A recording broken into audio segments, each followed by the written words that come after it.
For people keeping track at home, this particular episode continues the last one, but in between last episode and this one, there would be the Carternomics one-shot where there was a little bit of fracas. So if you're wondering why everyone's beat up, even though no one had a fight in Last Light, it's because in between these last two sessions, Carter and Helena and Teddy got into a scuffle, and Teddy diablerized Carter. I ate him. Yummy. Hey, is that Mr. Jason Carl in the chat? Holy moly. Thanks so much for dropping in. Appreciate you very much. We are going to dive right into this in just one moment. As we begin tonight's session, the players, last session, the players ended up traveling to New York. So the characters traveled to New York for various reasons. Vincent had been summoned by his mentor, Ludovica Giovanni, to go in and see her over in New York. At the same time, Helena had been tasked by her sire, Bahari, to travel to New York to get a shipment that they were expecting that was being held by some dude named Bogdan, who, turned out to be a little bit hairier than expected. Meanwhile, Cassie has received a summons, or at least a message from her sire, Samael, who is in a RV park out in New York, and has said that she wants some answers to some of the things that have been happening to her. She should go and see him. And Teddy went just to, this is how it works with these things. Teddy went because Helena asked her to go and, in case there was some trouble, to protect her. And then it was Teddy who found trouble when she ran across Carter at the little fair thingy on Coney Island. And Helena caused a lot of trouble. But Helena did? Yeah, Helena caused a lot of trouble. But no one saw that because most of the people were dead. So that's how we like it, right? So we'll begin, actually, immediately after the events at Coney Island. Teddy, Helena, and Lee, who have just been involved in a fight with Teddy's sire, Carter, and having killed him, and Teddy having diablerized him. Both Teddy and Lee being quite wounded, quite banged up. The three of you managed to sort of get out of the area. You're hearing sirens, there's people screaming, like obviously at this point the fight has, been seeing it happen super quickly, but there was a lot of weirdness. There was like this big ball of darkness, all sorts of stuff. So the camera is not going to be happy because, oh my God, the breaches of the Masquerade, but the three of you managed to sort of fade off into the night as you hear the sirens playing out behind you, and you escape into the trying to find some refuge for the night. As we begin tonight, I would like to read you a little bit by Edgar Allan Poe, a little poem by Edgar Allan Poe that I think is quite fitting for the occasion. Thy soul shall find itself alone mid dark thoughts of the grey tombstone, not one of all the crowd to pry into thine hour of secrecy. Be silent in that solitude, which is not loneliness, for then the spirits of the dead who stood in life before thee are again in death around thee, and their will shall overshadow thee. Be still. The night, though clear, shall frown, and the stars shall look not down from their high thrones in the heaven, with light like hope to mortals given, but their red orbs, without beam, to thy weariness shall seem as a burning and a fever, which would cling to thee forever. Now our thoughts thou shalt not banish, now our visions ne'er to vanish, from thy spirit shall they pass no more, like dewdrop from the grass. The breeze, the breath of God, is still. And the mist upon the hill, shadowy, shadowy, yet unbroken, is a symbol and a token, how it hangs upon the trees, a mystery of mysteries. Letter from Santiago to Reina Lindworm. Tell me what I am describing to you. You place your mouth on someone's body. You encircle them with your arms, and you begin to draw into you everything that they are. Their life's blood seeps into you first, their very physicality. Their body, their blood, is no longer entirely their own, but is subjugated to the embrace and to your desires, which may not be their own. Then you swallow their souls, their thoughts, their dreams, their sense of self, their hopes and fears. All of this you consume. Tell me, am I describing the act of diablerie or the act of being in love? They are not so different. One being subsumed into another or into a greater entity, a merging of the two. You love each other. You strip, taste, and swallow each other, enter each other. Someone does something the other person wants instead of what they want. They make decisions together, one perhaps having more say. They live together. How are they different? In perception only. Eventually, one or both disappear, becoming the other, or this new entity that is neither either nor both, but also both. The only true difference is that death can tear love apart, cleaving the two and separating them. But with the act of diablerie, the two will never, ever be separate. United, always, beyond the realms of death. Diablerie is more powerful than love, and it is our natural right and duty to strengthen ourselves with the blood of our elders. And so, you and I already love each other, do we not? Come with me then to France. There is one there we could share, and I know who can help us get her.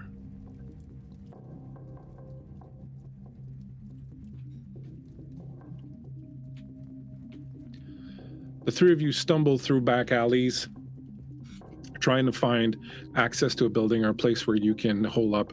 You know the sun is coming up soon. There's already a little bit of that threatening amber color on the horizon. And the clouds, as far as you can see, taking on that slight reddish hue that is a sign of impending doom for you. So you stumble through. Teddy, grievously wounded. Both of you helping Lee, who is unresponsive and you can tell very much near the end of his life, unless something happens soon, his throat having been torn out by Carter in the fight. You manage to find a door in a back alley near a bunch of trash cans that gives you access into the maintenance area of a building. You run through it, moving quickly, putting an ear to doors, trying to find one place that might offer you a little bit of safe harbor from the day. You choose, of course, the basement to be safe.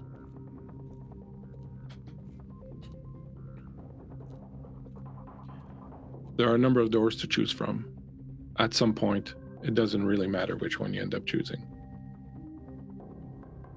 How do you want to approach this? You know you need to get inside. You know you need to find a place to hide. You know there are cops. You can hear them outside. You can hear the sirens still going on. You know this is going to be a big thing. And the sun's coming up. Teddy, you are grievously wounded, as I said. Lee, incredibly wounded. He needs blood fast. I'm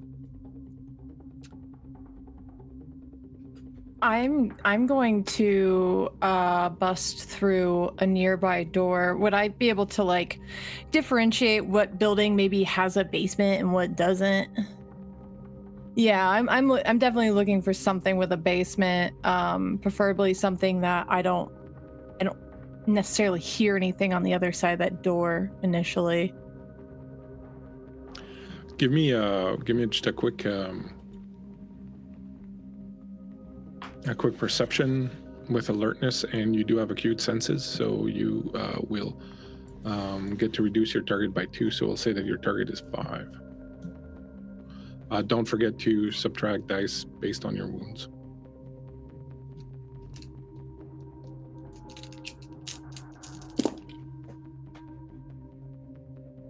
All right.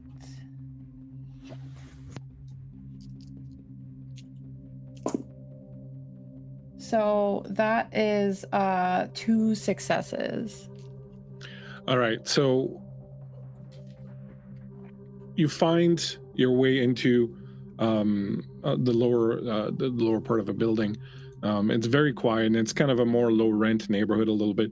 You go through a couple of places, you would put your ear to the door, and you will hear like either a TV or like someone moving about making breakfast or whatever.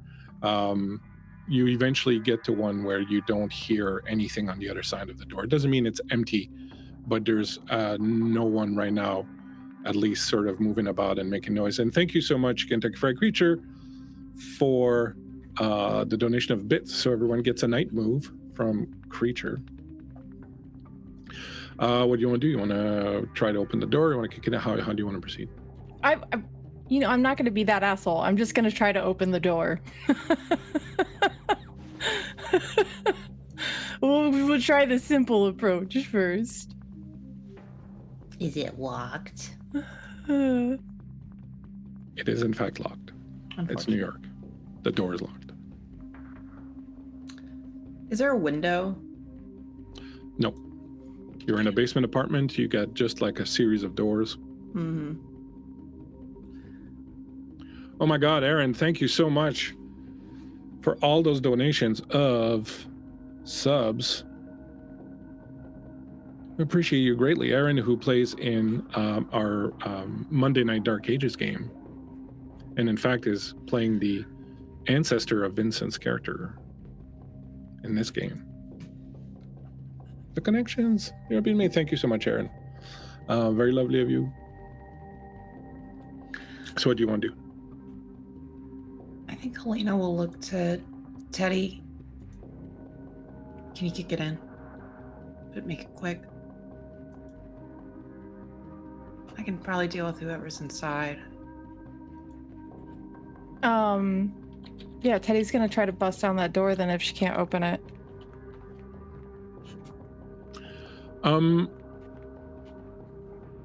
Please go right ahead. Give me a strength. It'll be a brute strength roll. You can, if you want, put some blood into it. You can spend a night move if you want. So just strength. Yeah, just pure strength. All right, I'm gonna spend a night move for an automatic success then. Okay. 'Cause I'm pretty fucked up right now. No problem. You feel as you reach down into it, and since you've dealberized Carter, you have this sense of potency that's going through you. You are banged up, you're wounded, you're hungry, but you feel like $1,000,000. You feel power through you in a way that you hadn't felt it before. And as you call upon, the power of your blood to sort of fortify you to be able to bust through this door, you suddenly feel a bit of a chill, as if like something has shifted inside of you, almost as if there's like another person inside your skin that has kind of moved. And you hear very distantly a loud rumble of a laugh that just kind of chills your spine because you recognize it, and you kind of look around, but obviously you don't see anyone else but your friends. And you lift up your leg, and with a boot you kick the door right next to the lock. The door busts in. You get a bit of a whiff of body odor, garbage, leftover pizza sitting on a counter. This kind of closed-in smell to the place, but you can move in. The apartment is kind of run down and a little bit disgusting, but you can see that it's blacked out. The windows are blacked out and so on and so forth. So you can move in with the three of you if you want.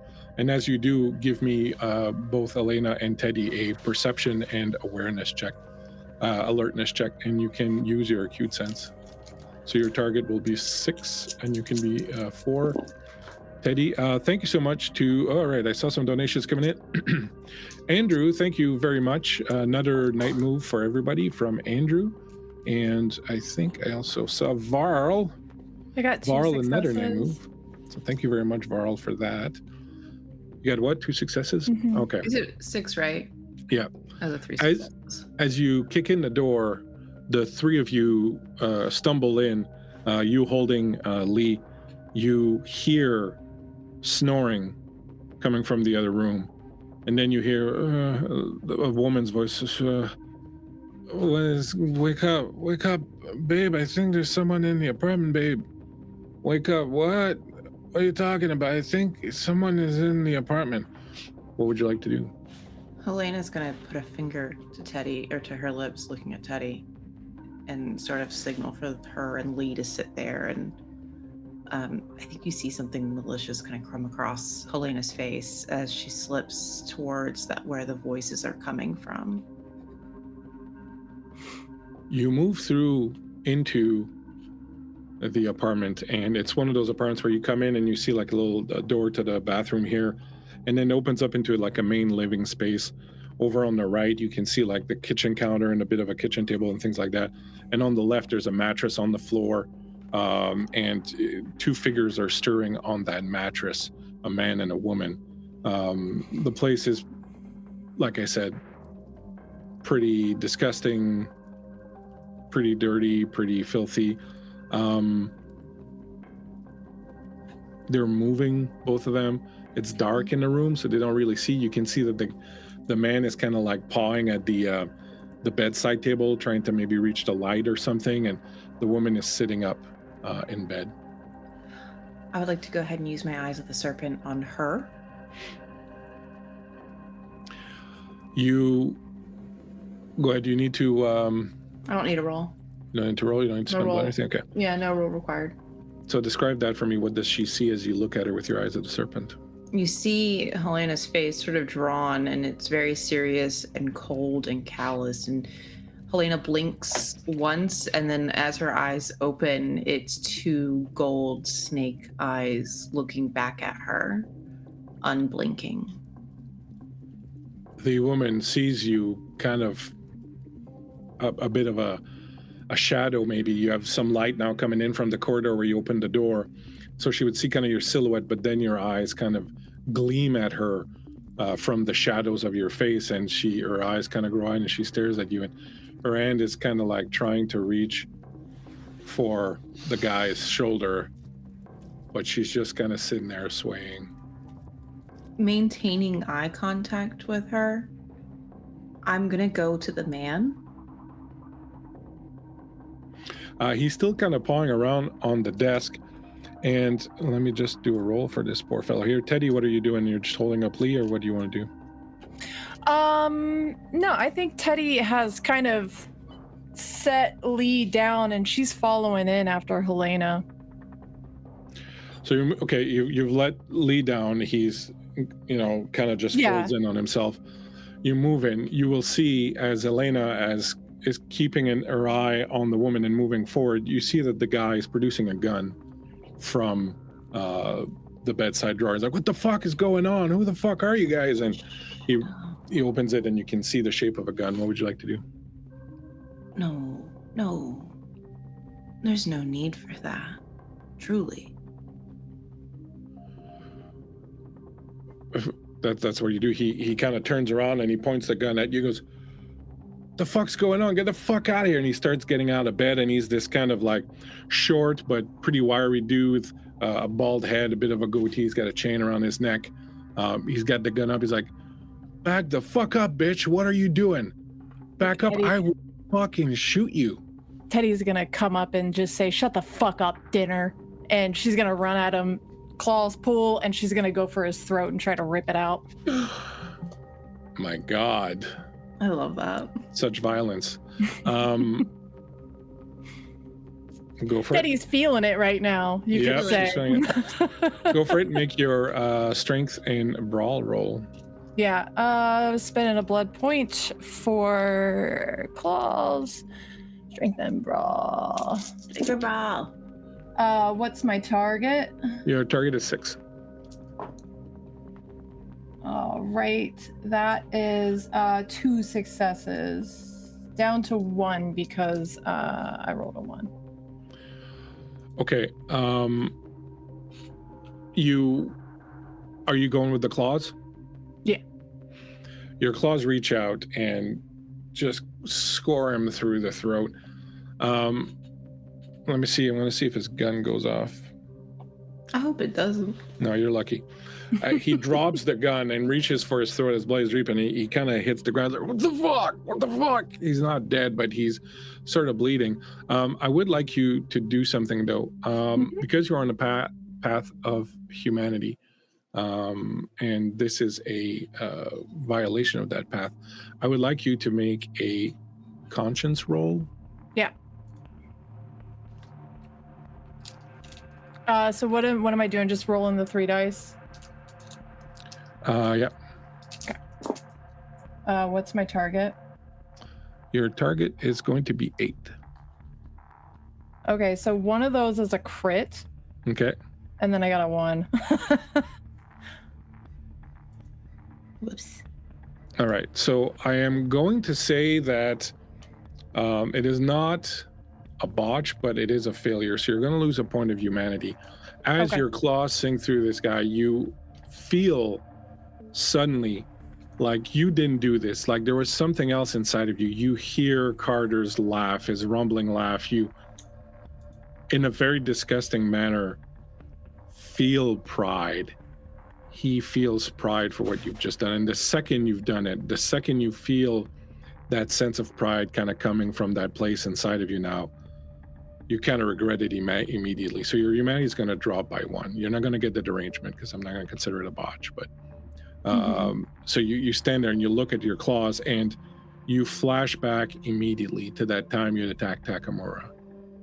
And that first time you looked up and saw claws for the first time in your hand and saw Takamura's blood, and you saw him dropping to the ground with his throat slashed open. And you're kind of reliving that moment for a second. Helena, you see that Teddy is kind of frozen. Helena's gonna... Where's the gun at this point? It's on the floor. It's on the floor. Helena's gonna kick the gun away. Mm-hmm. And I think she's gonna give Teddy a little nudge, like, fucking do it. And yeah, I think you see Teddy's, like, her hand is out, the claws out, and she's just kind of like looking at her hand and it's trembling. I don't think I can. then I'll fucking do it. And I think if that's the case, she's gonna shove Teddy away and she's gonna go for this guy's throat. If you want to kill this guy, he's not gonna be able to defend himself at this point. Helena wants to kill him dead. Not a problem. You, how do you do it? Tell us how you do this. Can I just drain him? Yeah, you can drop down on him, bite him, and just go ahead and drain him. Can I do something? Can I get weird with this? You can totally get weird. Tell me anything you want to do, my friend. Here's what I really want to do. I really want to grab the woman at the back of her head in her hair, and I want to make her watch. Okay, so you grab her, and her eyes go wide. Now that you're not holding her eyes with your serpent, you bite into him. You get 3 blood out of it eventually. Yeah. Because you're not on path to humanity, you don't suffer humanity loss. However, Teddy, you see this. You are looking down at this, and as you're kind of having your own thing, and thank you, Anonymous Gifter, for that did huge amount of subs. Also, everyone's so generous tonight. You're so fantastic. Thank you so much. We appreciate each and every one of you. Thank you. Teddy, you are struggling with what you just did, and now you see what Helena's doing.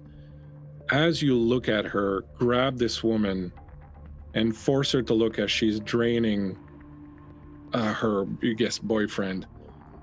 The look of terror on the woman's face. You can't help but remember that sculpture that Helena found. You remember that snake wrapped tight around that wolf, squeezing the life out of it, venom dripping from its fangs, rotting the meat and the flesh and the fur off of that wolf.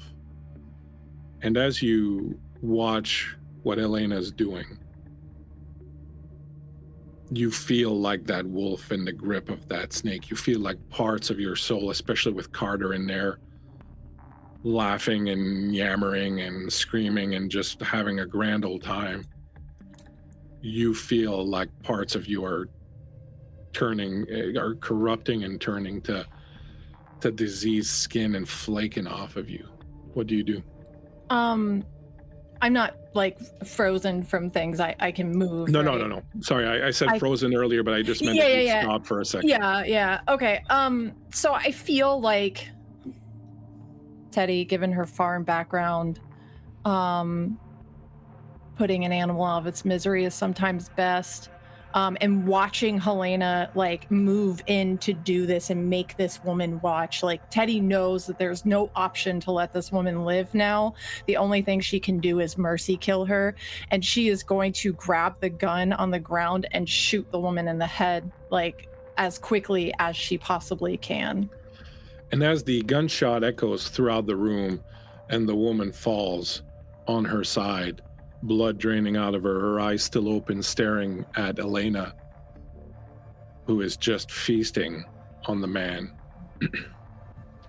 somewhere across the city.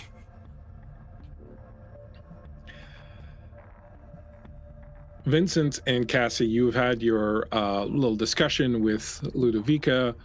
You've had a little discussion with Uncle Silvio, the friendly ghost. What are the two of you up to? You are still waiting to hear from Helena and Teddy. You have not heard much from them. You got a text at some point saying, done, thinking of heading to Coney Island. I'll text you later, sort of thing. I think Cassie is sort of sitting there frantically, like opening her phone and closing it, just seeing if a message has come in from Teddy or Helena yet. Nothing. They're probably having a wonderful time enjoying the sights of the city. She'll open her phone one more time and close it. They'll call if they need something. It'll be okay.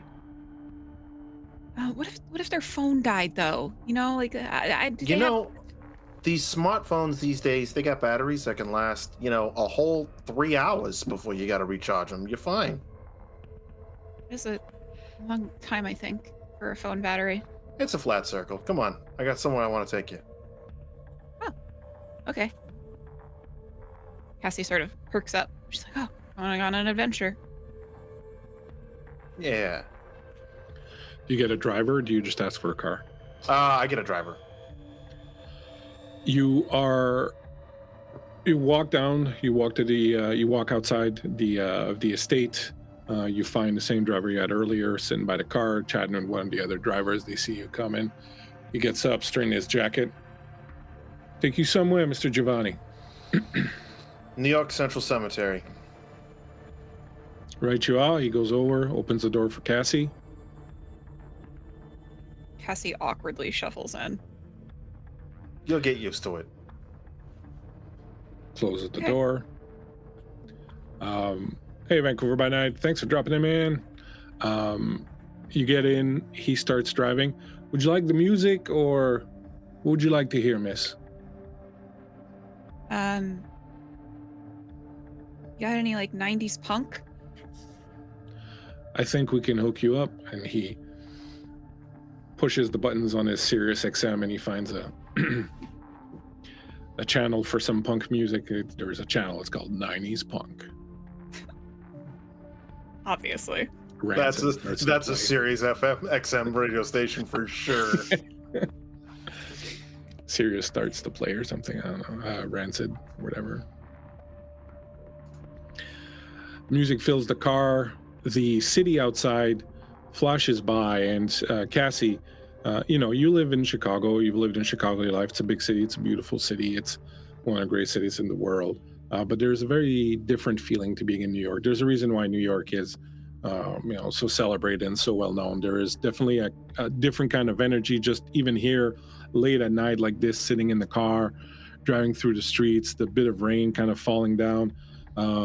You can feel that energy that vibrates through the place. There is a life here that is very different than you get in Chicago. And it kind of resonates and vibrates through you as you're driving through these streets and seeing a bunch of sites that you've seen on TV and in movies and whatnot your entire life, and you recognize certain things and certain landmarks, and you realize that the reason why it's such a well-known, such a popular, and such a powerful city is because people always feel like they know it and like they're coming to a place that they know, even if they've never been there, because we've seen it so much in TV, and so on and so forth. It doesn't take too long.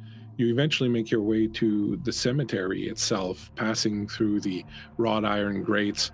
The rain has stopped by the time you pull up there. Of course, cemetery is closed at this time, but the car pulls up and an old caretaker comes out from one of the little buildings nearby, sees the car, turns around right away, goes inside. The gates open. The car drives through, and you find yourself driving along this little winding road, surrounded on either side by the dead, some perhaps more at rest than others. You see the various monuments and the headstones with the various names. You maybe amuse yourself a little bit looking for names that you recognize, but oddly enough, you don't really see any. There's just this complete sense of calm. You were just in the city, the heart of New York, people walking everywhere, this kind of energy going on, and now suddenly everything feels quiet, dark, and calm. Any place in particular, Mr. Giovanni? Take me to see my wife. Yes, sir. And the car will drive down, and at some point there'll be another gate, and someone will come out and open it, and it will go down a little bit, and there's kind of a little recessed area, and you see 3 beautiful mausoleums built kind of in like sort of triangle position. They are all look exactly the same. They bear a crest, all of them, of a stylized G on them. All these 3 mausoleums are basically the resting places of the Giovanni family in New York for those who don't get to live out the rest of their lives. Did we just lose the stream? That was weird. I don't know what happened there. But we went dark for a second just as we entered the domain of the Giovanni, so, you know, makes total sense. Makes total sense. You pull up in front of one of the mausoleums, and Vincent, you've made this trip several times before, and it's never without its fair share. How is Vincent feeling at this point as you are seeing again this mausoleum where your wife is interred? Vincent, very much his emotional state is almost palpable. He is on edge. He very much is nervous, and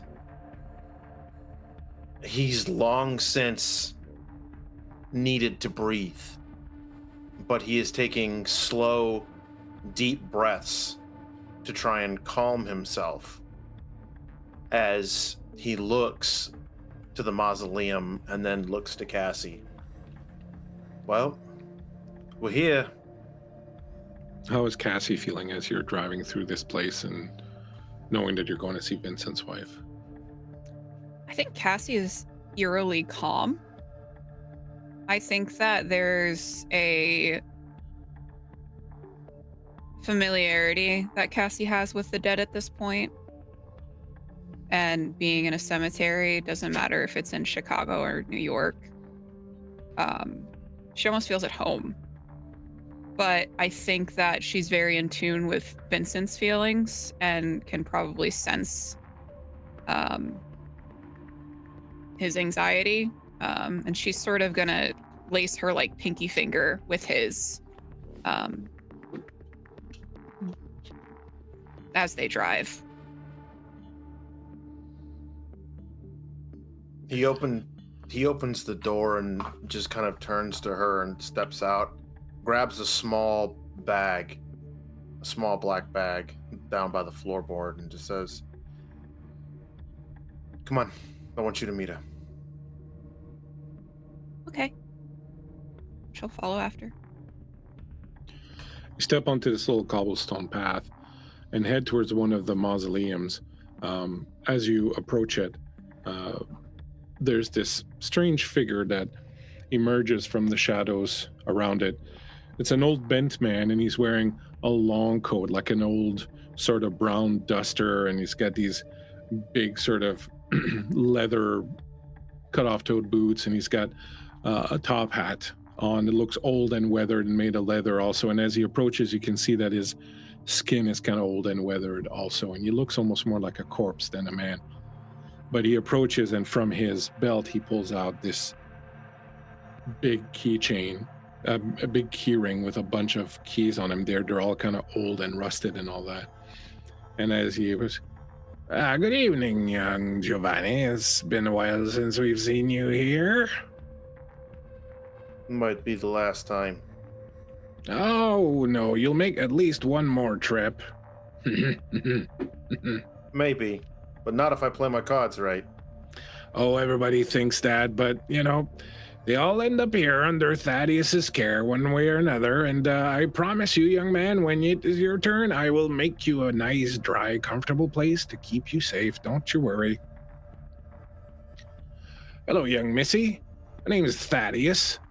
Are you coming here to stay? Hopefully not. Perhaps someday. Maybe. It's a nice place. Oh, we do what we can. It's not the Taj Mahal, but you know, we've nicely appointed it. I think you'll find that in terms of mausoleum, it's a cut above the rest.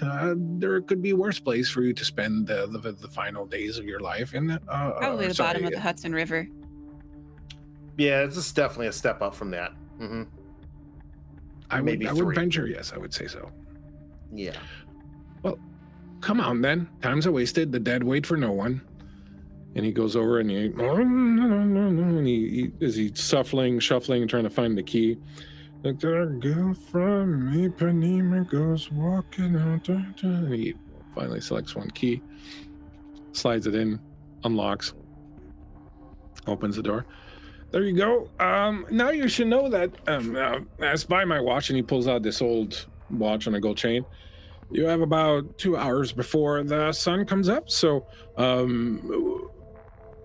feel free to spend the day here if you want, of course. I'll lock it up behind you and no one will disturb you, but if you want to get back to your comfy beds, I would suggest you take no more than an hour or so in there. Thank you, Thaddeus. I'll come back at such time and see how you all are doing. It was a pleasure to meet you, miss. I'll see you again. Pleasure's all mine. And I'm gonna look up at Vincent. He's not a ghost, is he? No, unfortunately not. He may look like one. He may even sound like one, but he's just as real as you and me. He's been the family groundskeeper for the better part of 300 years. Who knows? Centric. 333 to be exact. You hear from the Thank- shadows. Thank you, Thaddeus. My pleasure. Gonna make it to 666. That'd be pretty cool. I mean, metal, right? Yeah. Hardcore. You step into the mausoleum. It is super clean, beautiful stonework, marbled. You see all these beautiful engravings and carvings of these famous people that you don't know, Cassie, who the fuck they are. But they all seem very important and very Giovanni-esque. And the marble it's all this white marble with gray and gold veins throughout it, polished to like the utmost sheen, or beautiful sconces with electric lights that as soon as you walk in sort of turn on. You can see that the ceiling is sort of a glassed over ceiling, like to let sun in during the day, like a skylight, but you can also see that there's a mechanism that can sort of close it off. So it seems to be really thought out. There are a number of doors in the walls, each of them with a name, and to no one's surprise, the names on these little tombstones are all, of course, Giovanni.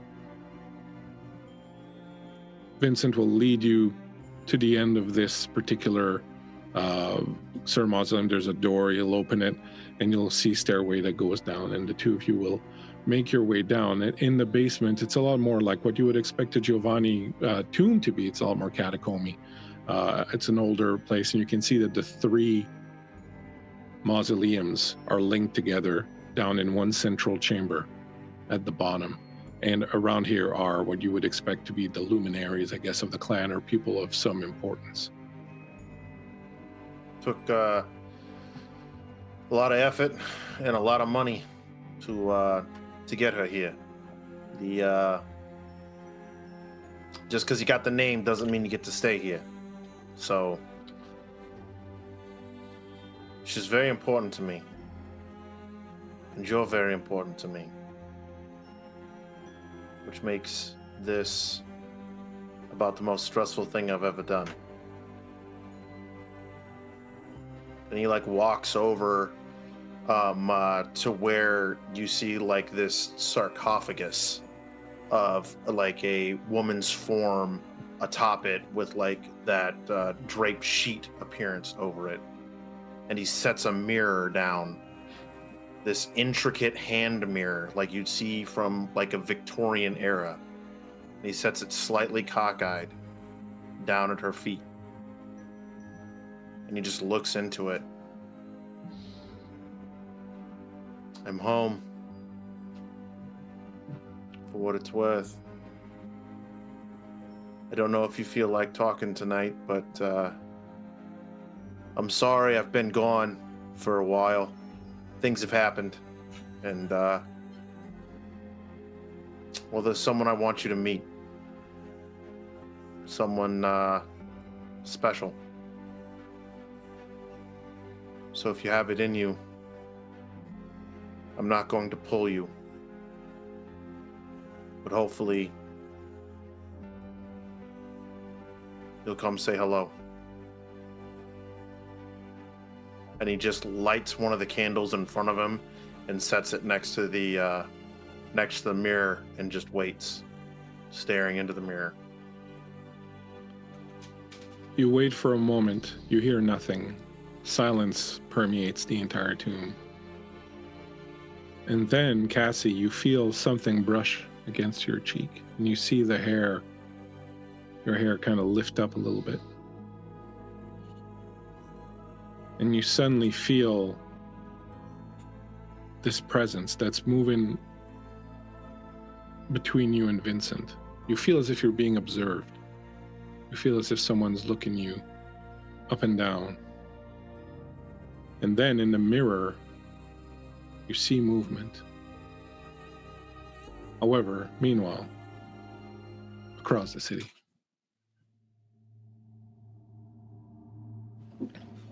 the gunshot has rung out. The woman has been hit in the head, fallen down, is bleeding all over the bed. Helena, you are drinking, feasting on this man. Teddy, these outbursts of violence, and now the blood that is dripping, that you can smell.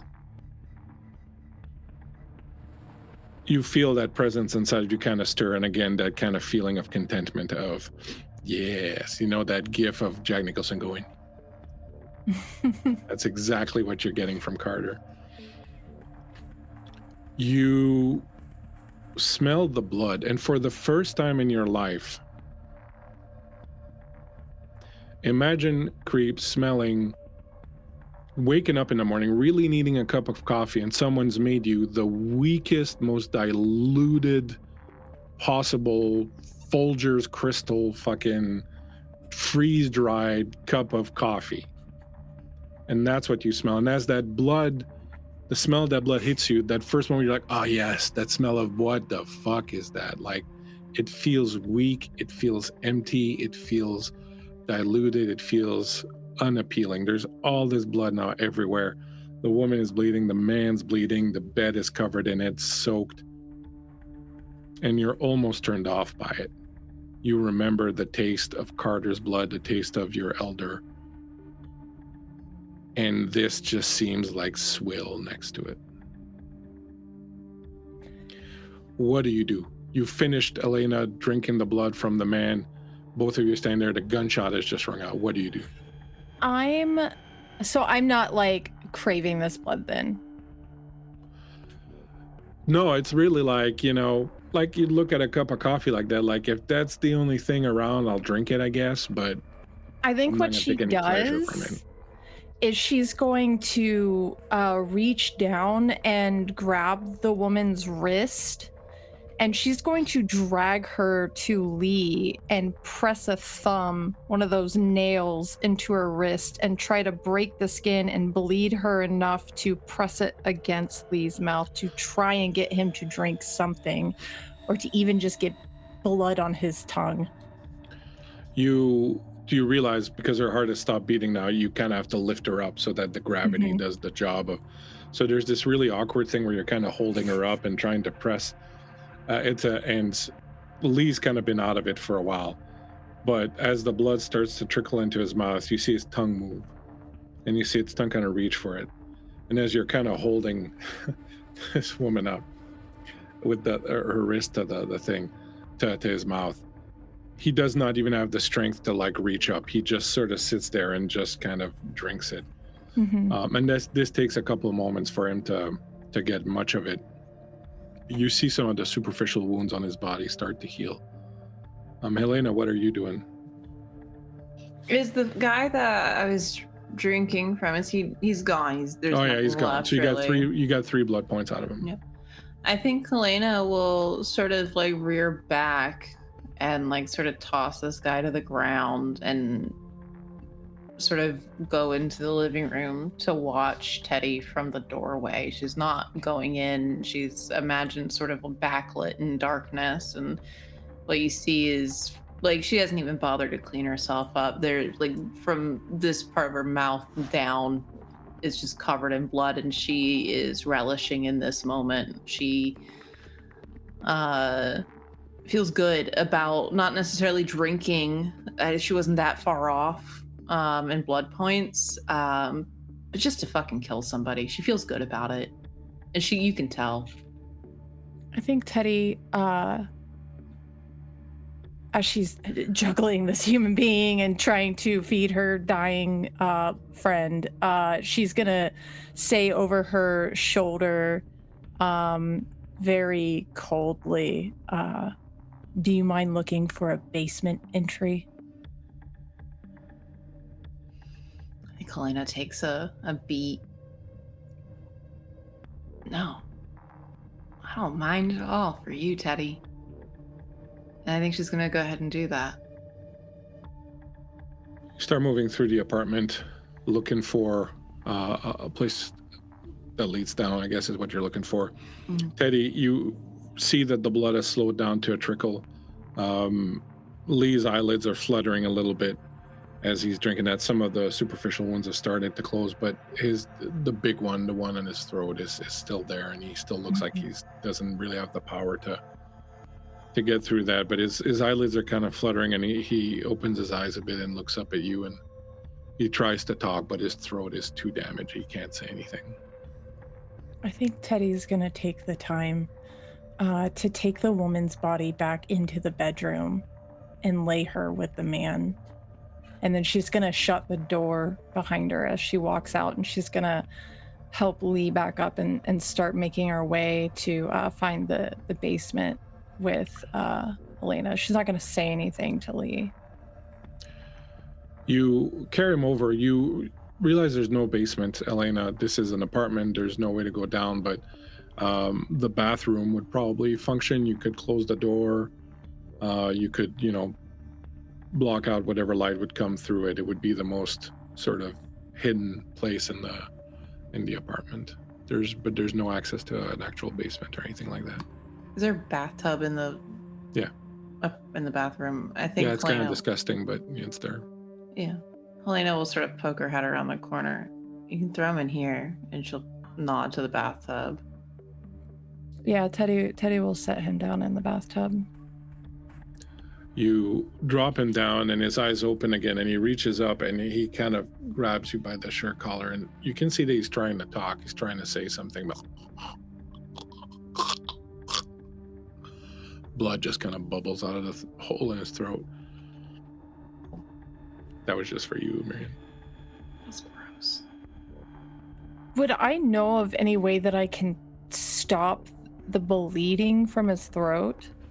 You would need to be able to basically heal the first aggravated wound.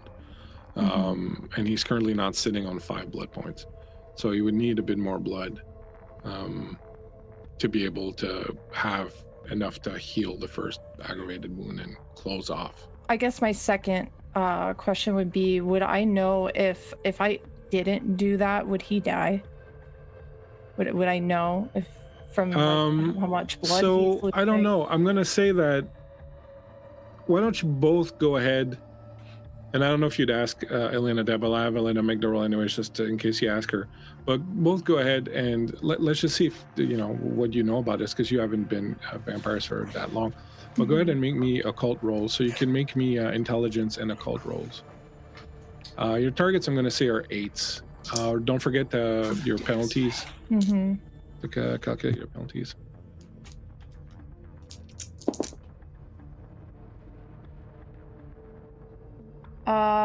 So I got a crit, which does it still count as a crit, or is that just an 8 for me? No, if you got a crit, you got a crit. That's good. Yeah, I got 1 crit. And I'm sorry, it was occult and what? Intelligence.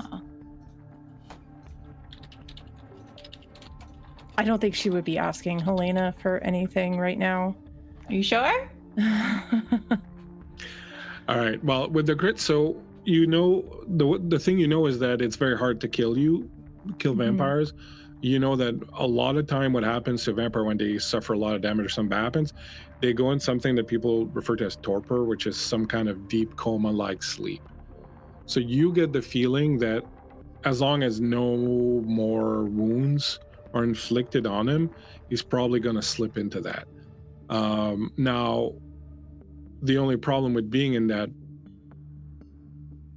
state is that it becomes difficult to heal and do those things. So, he wouldn't necessarily be getting better. So you kind of feel like if you want him to have a chance, he would need to at least close off that wound so that he starts the healing process. So if he does fall into torpor, when he comes out of it, he's not going to be that banged up, but he has a chance of not going into torpor. I think as he's reaching for her, she's going to look at him and say, just give me a minute and I'll be back. And she's going to turn around. She's going to go out to the main area and she's going to barricade the door they came in through. Like taking furniture and just kind of pushing furniture up against that door and like making the door look normal as possible on the hinges before she does this. Yeah, you didn't bust it off the hinges. You just kind of broke the lock. Once you close it looks okay. Okay, yeah. Yeah, you can totally barricade it. She barricades it regardless. Yeah, just in case. Just in case your GM's a dick. Yeah, I know better. And then she's gonna go back and she's going to sit like on the edge of the toilet, or sorry, on the edge of the tub, and she's gonna dig into her own wrist and offer him some of her blood. When you come back to him, so you come back to him, you get down, you cut your wrist and you give it to him, and you start saying, as you look up, you see that he is scrawled in blood on the wall next to the bathtub, CART, and then he kind of ran out of strength. Is he still conscious while she's feeding him? As you feed him, you see him regain strength as the kindred blood, and especially now even more potent blood, starts going into him. Like he reacts, and one hand goes over yours, but he doesn't really have any strength. He's just kind of holding it there, and he's drinking from you. How much are you going to give him? I'm going to give him 2 points so he can heal and then have a little still. because I'm pretty low. That's gonna put me at 3, which is Okay. questionable. So, as he drinks from you, and he seems to be getting a little bit of strength out of it, and you can see the wound in his throat start to close a little bit. As you start getting close to 3, as you start dropping, as your blood is leaving your body, you now notice how good his blood smells. He's bleeding still from his wounds.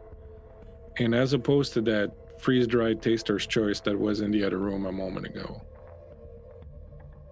this is, in the immortal words of Samuel L. Jackson, some gourmet shit. I am gonna try to fight this with every fiber of my being. The beast inside of you wakes up, rumbles, and you notice with not a little bit of horror that it sounds like Carter now when it moves and when it growls. And you notice that it's not coming from inside of you. You're actually growling. It's in the back of your throat, and you got this deep, dark southern growl that Carter used to have, and it's coming out of your throat. And you have, on occasion before, looked at Lee with lust, with love, with care. You found him attractive. You've imagined perhaps getting naughty with him. But what you're seeing now is so much more than that. You feel like you can see the blood coursing through his body, like you could see like his veins and the blood that moves through him, and his heart that is trying as hard as it can to sort of keep moving it around. And the smell of it is intoxicating. You have never, ever smelled anything like it. What's Helena doing? I think Helena has her phone in her hand. I think she's going to text Cassie. There's unfortunately no reception in the bottom of a mausoleum.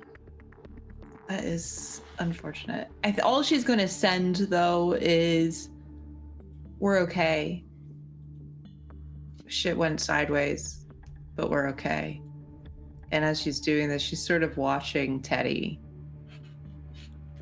and sort of like almost on the edge of her seat. So you text Cassie, you finish the text, you look up, and like you see that Teddy's feeding Lee. Then you send your text, then you close and you look up, and you see that her face is inches away from his neck, where that gaping wound is and his blood is seeping out. He doesn't notice. He's still drinking from her arm. You good, Teddy? Does this have any effect on me? Yeah. Like you hear her voice, and kind of a lot of the feelings of repulsion or what, concern you had earlier kind of seep in and help kind of create a little bit of an isolation there. I think she snaps straight up and like rips her wrist out of his mouth. He just falls back in the tub, but you can see the wound is closing. She's gonna kind of move backwards to like the very opposite in this small area, as far away as she can be from him in this tiny bathroom. And she's just kind of like pressed against the wall and staring at Lee. I would imagine Teddy can recognize distress pretty. Oh, Teddy? I'm not Teddy. You're Teddy. I'm Helena. Not until you diablerize her, you're not. Not yet. I think Helena would recognize distress, especially in Teddy. It's her friend, right? And I think she'll sort of step into her view and sort of, regardless of whatever weird tension is going on between them, she doesn't want her friend to feel this way. And I think she'll put her hands on either side of her face and sort of make her meet her eye. You're good. You got it? Fuck. You're okay. You're okay. You're okay. He's okay. I think I fucked up. Yeah, you kind of did. It's okay. You gotta keep me away from him. Just until I get some more blood in me. I don't trust myself right now. I don't. Oh my God. I don't trust myself. I think you see something really soft in Helena in that moment. Like, so painfully, comfortingly soft. Yeah, I get it. You're okay. And I think she'll sort of put a palm on your forehead, almost like she's checking your temperature. It's all right. As she does that, you get that sense again, that statue, that fucking sculpture she has, that snake wrapped around the wolf. And as she puts her hand on your forehead, you get a glimpse of that and you kind of feel like that's what's happening. Like there's like something bad spreading from her into you. I think her natural instinct is she wants to swat your hand away, but she has some form of control right now, and she's going to kind of slowly push your hand away. I got it. You're good. It's okay. No problem. Yeah, And both hands are up. need... Take a breather. I don't want to hurt anybody. I know you're not. And I get it. It's all right. And I think she'll kind of take a step back and give you some breathing room. And she'll sit on the toilet, that I'm assuming is next to the tub. Mm-hmm. Just sit down, Teddy. Just collect yourself. And she'll look back at Lee and sort of meet his gaze and sort of give him a once over. He looks like he's doing a little better. His eyes are he's not looking at you. He's like kind of out. Oh, this wound seems to be a little better around his throat. I think she'll look back at Teddy then. He's all right. You're all right. Let's chill out. We gotta wait until nightfall. It's gonna be a long several hours. And that's when the two of you hear a knocking at the door. No. Meanwhile, in the mausoleum across the city,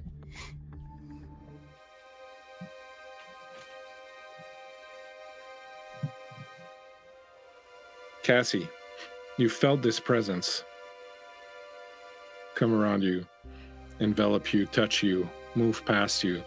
You saw it swirl around Vincent.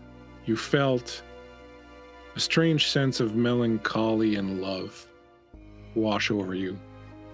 And then in the mirror, reflected where there's nobody, you see an image of a woman in a white dress, maybe some kind of wedding dress or some sort of burial shawl or something like that. Her dark hair just down over her head. You can see enough behind that you can see beauty in the face. Hi, Angel. I know it's been a minute or two. That's partially my fault. You've had me tied up in Chicago, which is part of the reason I'm here. I don't know when the next chance I'll get to be back here is, and I want to ask you something very important. And I know that, oh God, things are different for us. And I took something from you that I can never give back. However, for things like us, till death do us part doesn't really hold the same bearing when you're both staring at eternity. The point is I've been away, and I found myself trying to find you in other cemeteries, in other ghosts. And one night I happened upon a particularly friendly ghost. It didn't turn out to be a ghost at all. Then he turns and he looks over his shoulder for a minute at Cassie. Turns out she was just what I needed. Just before I really truly thought about joining you.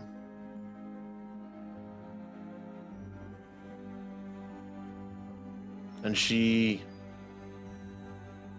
reinvigorated me.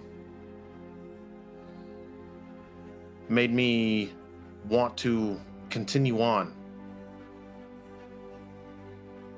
Now, I've been placed in areas of importance. So I've got that, but more importantly,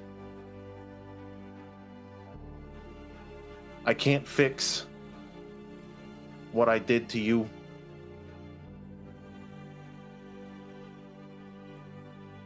But this vase over here, it's got a lot of cracks. And I've got a lot of time. So I may not be able to fix what happened to you, but I can at least fill in the cracks and make this one a little more solid, firm, resistant. But part of me can't say to her what I need to say to her unless you accept her.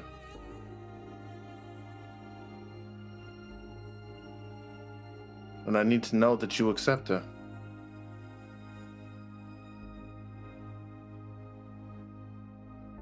And he just kind of stares into the mirror, watching her.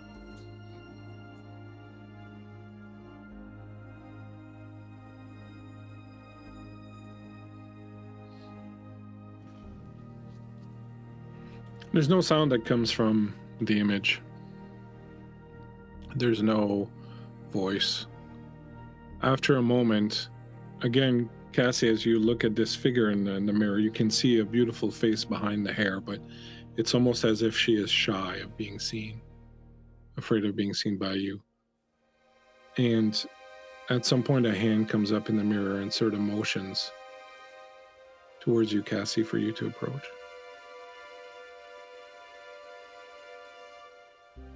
Cassie's not even looking at Vincent at this point. She is very much entranced by the mirror and the woman in the mirror, and she is going to slowly approach when beckoned.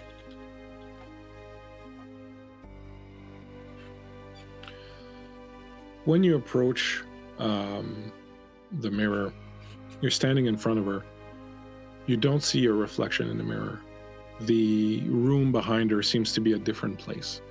It's kind of similar to here, some sort of crypt thing, but it seems to go on and on and on and on and on, and you kind of lose sight of it in the distance, in the darkness.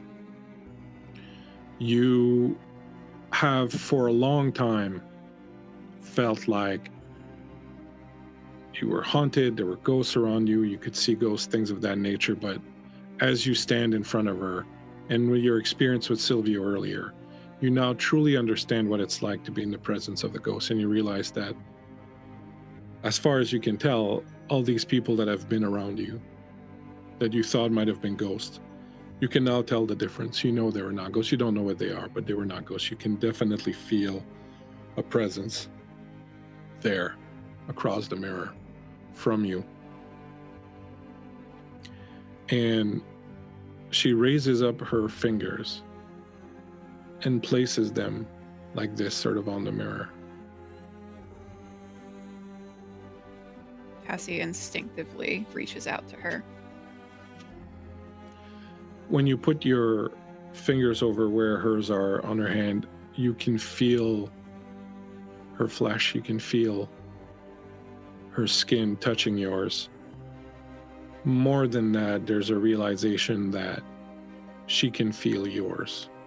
She can feel you, solid flesh existing there. It is one of the times in your life that you have felt the most seen, And it's from this woman who's been dead you don't know how long. And after a moment, sorry, go ahead. Cassie's just staring at her, taking in every bit of who she is. And as she feels the warmth on her fingertips, Cassie's gonna say hi.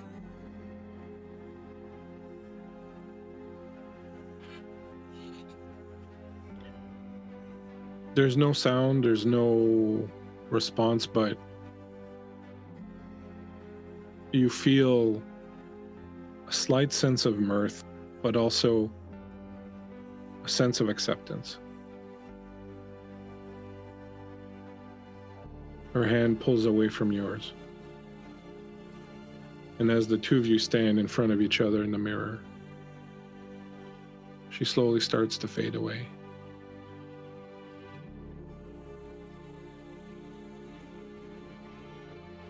I'm gonna turn and look back at Vincent. He stands there for a minute with tears running down his eyes. And he walks up and he just cups Cassie's face. I love you. And nothing will ever happen to you. I will die forever before I let anything happen to you.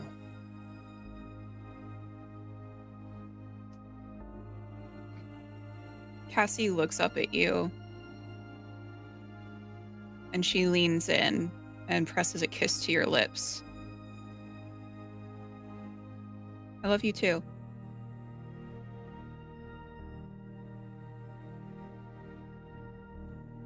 He stands there for a moment, slightly in shock, not expecting it to be said in return. And he just wraps his arms around her and holds her as tight as he can. I think in that moment, the mirror shatters.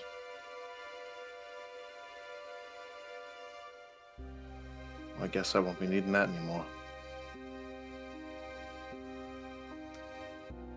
Cassie's gonna pull away and wipe the tears from your face. Goodbyes are supposed to be hard.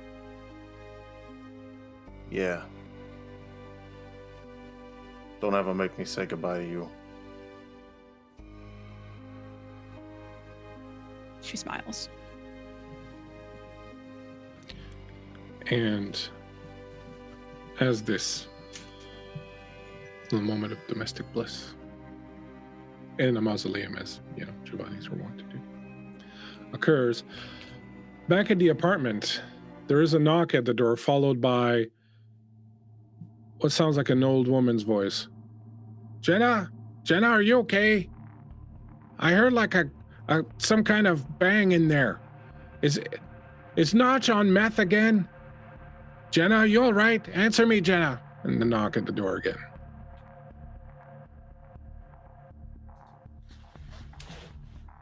I think Helena looks to Teddy.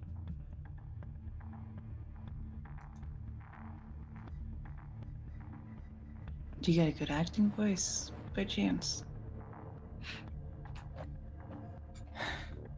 I don't know if I can pull that out of me right now. She's like at this point slid down the wall and like has her knees up to her chest and she's just crossed her arms over him, just kind of staring. I think Helena will sort of like wave. No worries, it's all right. I think Helena will do her best Jenna impersonation and just shout, "Yeah, sorry, we're fucking."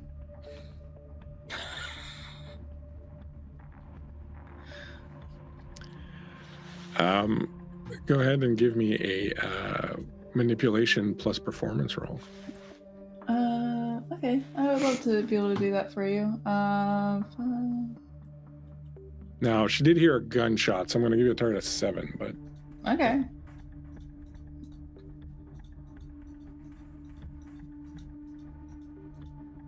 I got 2 crits with 1, 2, 3, 4 successes. I'm very good at manipulating people.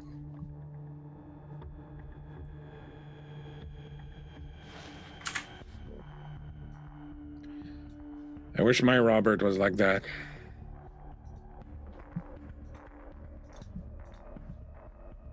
All right, if you're okay, then Yep, thanks. just keep it down, right? Some of us, don't have the luxury of, well, sex. Okay, sorry. Bye. I gotta go to work anyways. Just keep it down, okay? Okay, well, sorry about that. And then she just sort of closes the bathroom door again. Silence stretches. The two of you are sitting there. Lee moves a little bit once in a while, but is mostly out. The light bulb starts to flicker in the room, threatening to go out, but after a moment, comes back up. I think Helena's got her phone out. And she's gonna text Hayden. You're probably asleep right now. I'll be back in Chicago soon. I miss you. I want to see you.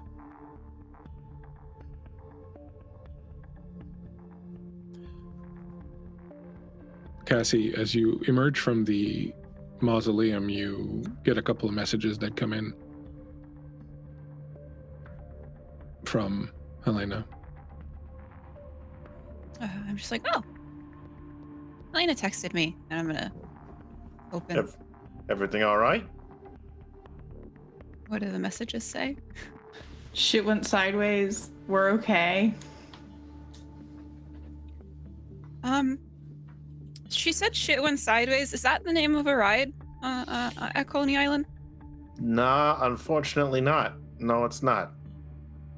She said they're all right. Well, that's good. I'm Dawn- gonna text back. Sun up soon. You okay? Am I getting these messages? Yeah. I think she'll send back. No, but yes, we're fine. We're somewhere safe. Shit's fucked up. Ask him. I'm gonna Ask him. Do I look need at to send him a Vincent. car? Do I'll I need look to at send him a? Vincent. Getting a lot of mixed messages here. Ask him where they're at. I can send a car. Do you need car? Vincent, send. I think at this point the sun would be up, right? It's like threatening. You're like, within I the think hour. if you probably have to wait for a car and then drive back, it'll be too late, right? Yeah. It's too late. We're holed up somewhere. We need somewhere to meet after. You can send a car tonight. Well, tell him we'll meet him at Coney Island tomorrow. I've heard they've got great rides. Coney Island is currently trending on Twitter. I don't think Cassie really knows what Twitter is. She's too afraid to ask at this point. Yeah. Cassie just sends a smiley face and a heart. Little less than 3.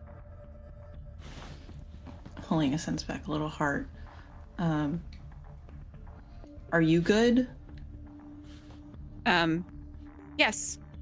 At cemetery. Going back now.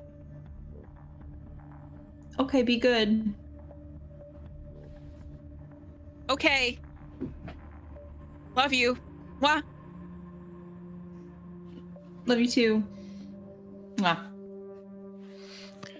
While that texting's going on, Teddy, Leah's opened an eye, and he's kind of looking at you. And he motions like this.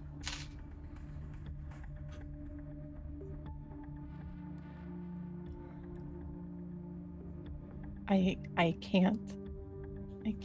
My blood is too low. I'm afraid of myself.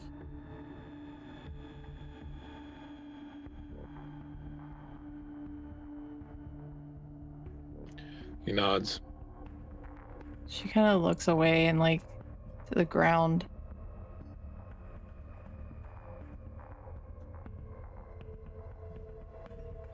You feel the tip of his finger as he reached out and is just touching your shoulder, his arm extended as far as it'll go because you're so far away from him.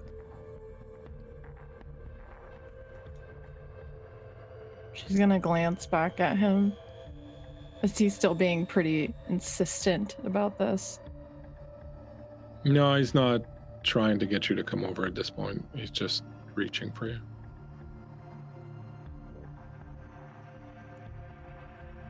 I think she glances at him and then she very quickly looks away, and I think he would get a general reading of shame on her face, whether he understood that or not. You get the sense that he maybe understood. He just kind of gives a nod and looks over at Helena again, and then closes his eyes and sinks down further into the tub and doesn't move again for the rest of the evening in there.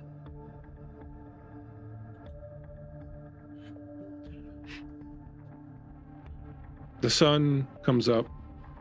You all feel the stiffness that comes over you, the feeling of languor, of tiredness that settles over you during the day. You don't have to sleep per se, but you do feel kind of like crushed a little bit. I am going to say that early next evening,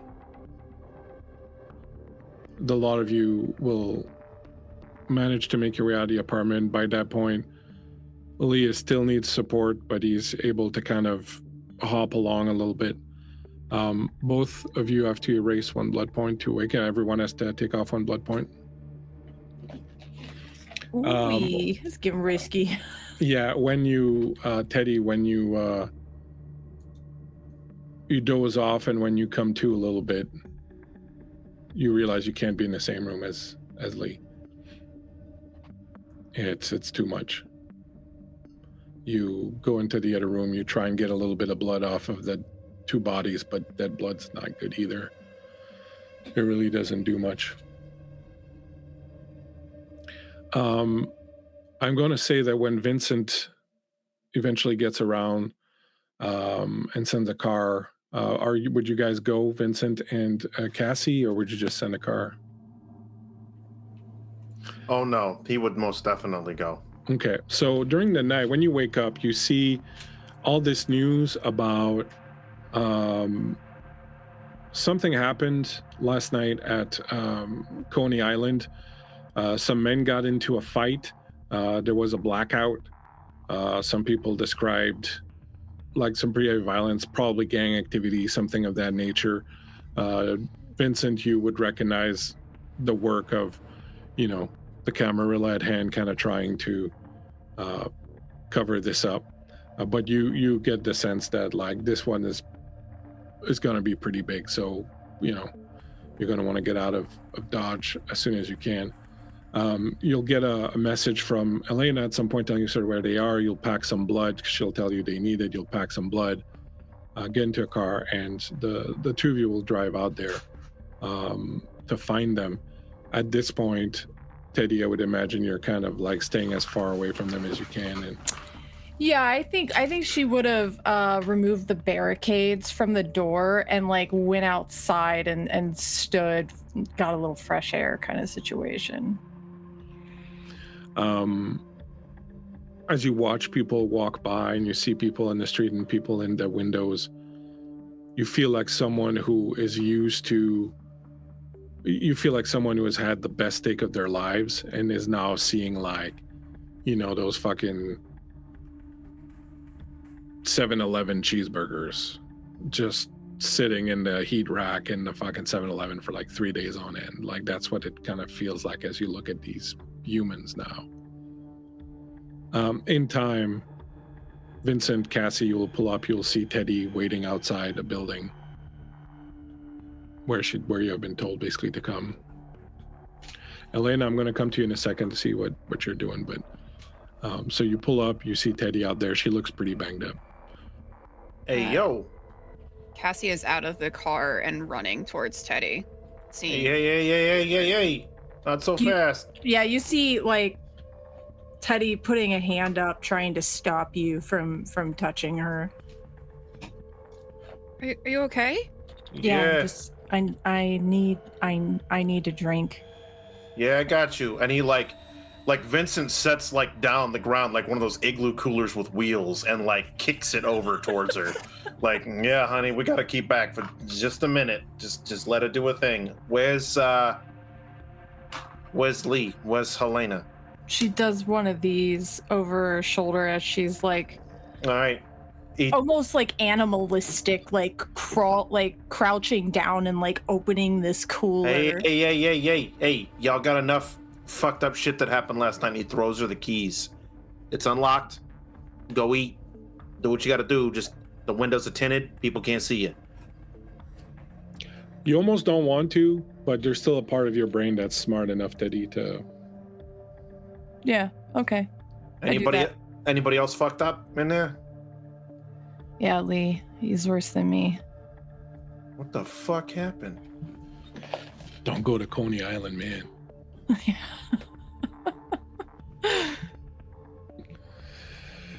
Helena, you're inside. Teddy has left. Hey. Lee is stirring. Hold on, I want to give Helena some time there. Lee is stirring in the bathtub. He's kind of trying to get out of it, but he's still way too weak. I think Helena's kind of looming over Lee at this point. How you feeling, buddy? He opens his eyes, looks at you, and like tries even harder to kind of get out, and then falls back in the tub. You all right? Tries to get out again. I think she's gonna shove him down.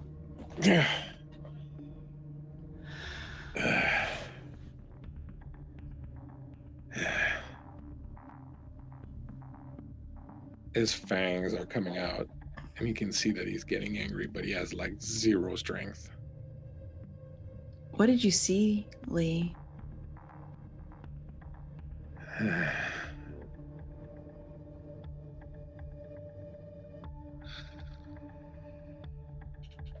He kind of sits up. I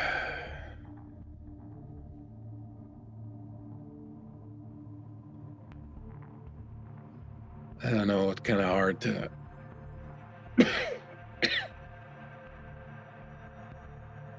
see anything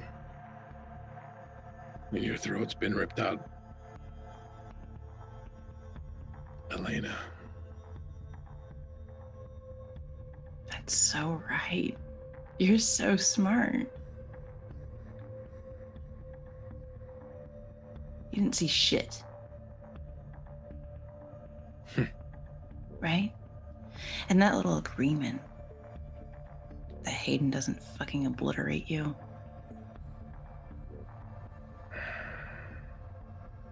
Because we all know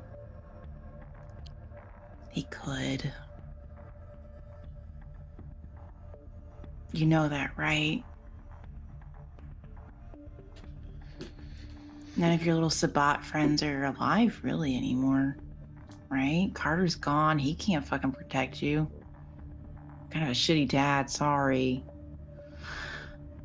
Yeah, there's moments at least he taught me to fucking catch ball. Yeah, that's true. Good for you. I bet you're really good at fetch too, aren't you? But just a reminder.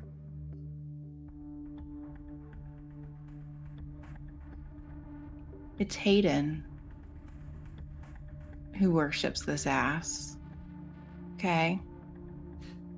And he'll fuck you up. Okay? Do you understand that, Lee? Yeah. You get that? Yeah. I get it. I'll fucking ruin you. Get in line. Where's Teddy? She's out front. As you say that, you hear Vincent's voice. Hey, yo, any survivors? I think at that, she'll offer Lee a hand to help him up. He just stares at you. Vincent, you come in and it's kind of like a Renaissance painting with Helena kind of like with her hand extended and Lee kind of recumbent in the bathtub and just kind of looking up at her. Fucking Christ, you look like a bag of smashed assholes. What the fuck happened to you? Carter happened to him. Damn, I gotta meet this guy. Crazy, right? Too fucking late. Just get me out of here. I hope you brought some fucking fiddles. Oh yeah, I got you. No problems. But how the hell those two look so fucked up and you ain't got a lick on you? I stayed out of the way. You might want to teach your friends how to do the same thing. And he reaches down to help Lee up. Fight smarter, not harder, right, Helena? That's so right. Or just You're fucking learn so to smart. And as you help your friends out and carry Lee over to the car, we will take a break here, my friends, to go into that car and gorge yourselves on blood. Thank you so much, everyone, for joining us. It's been amazing. The chat's been great. There was so many cool people hanging out. We appreciate you all. We won't be gone for very long, so hang out, and we will be right back. Thank you very much.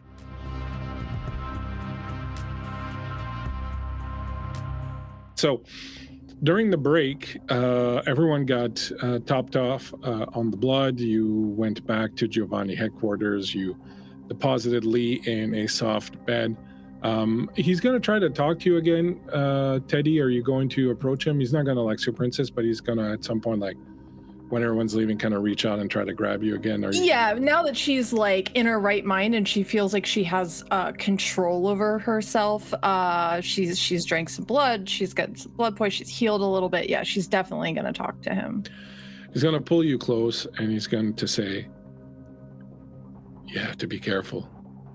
What you did, people will see it. They will know they're going to fucking hunt you and kill you.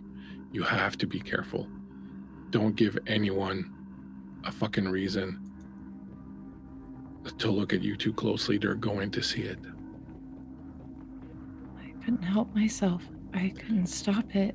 I know. I know. It's just something we're gonna have to deal with now. I'm just telling you. You're in danger now. What you did is the most frowned upon crime in the Camarilla. My people, my old people, the Sabbat, they thrive on it. They seek it out. It's part of the culture, but the Camarilla does not at all condone it, and it is in fact the most grievous crime. Remember, the Camarilla can commit. So don't tell anyone, don't let it get out. Don't give anyone a reason to look at you too closely. Listen to me, you're in danger. You're in danger. Carter has never been a bigger danger to you than he is now. I'm sorry. You don't have to apologize. I wasn't going to let him kill you. I thank you. I tried to lure him away from you. I tried to just get him out of there, but I can't right now, but I'm just saying. And he puts a hand on your cheek and he says, just be careful.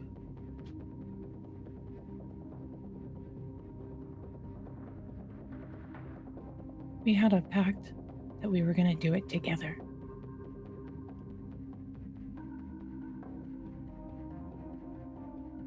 If the situation had been different, it was too dangerous. It was too many people around. I just wanted to get him out of there. I thought if he chases me, I can probably evade him and we can come back at him later. It just didn't work out. He had somebody else with him and it just didn't work out. It was just too dangerous. There were too many people. I had to get him out of there. Can you say that again, please? Look at where we are now. It was never going to be good. We're lucky to still be alive. We're lucky to still be alive. You know, I'm going to have to tell Cassie something. She's my friend. And I would like to think that she'll protect me as much as she can.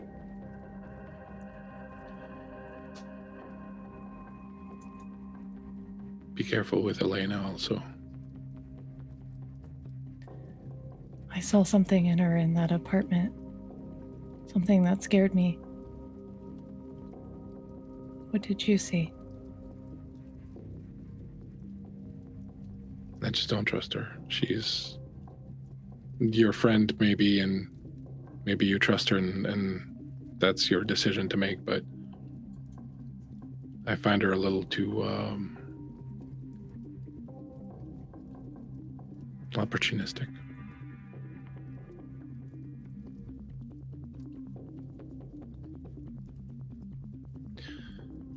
I don't know if I can trust her either. But she has a very big secret on me. So I'm just gonna have to navigate cautiously.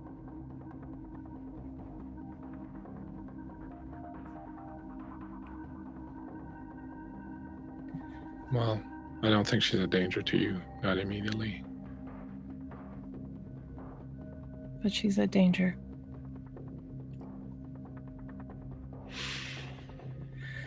For the other thing, there are ways to help you. We'll find out. There are things you can do to mask it, to hide the traces of the crime. We'll have to look around a bit, but there are things we can do. Don't lose hope about it. It's just, we're just gonna have to work it out. Jesus Christ, Lee, I can feel him inside of me. Yeah, you have to fight that. I can hear him.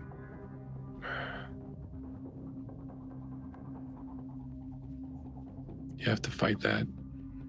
It doesn't last, but especially in the first little while, it's going to be strong. And whenever your beast is close, when you're hungry, when you're angry, when you're wounded, he's gonna be right in there, right close to you. You have to fight him. Your fight started last night in that parking lot, but it's not gonna end for many, many nights. You're in it now. You're still fighting. Don't give up. I don't plan on it.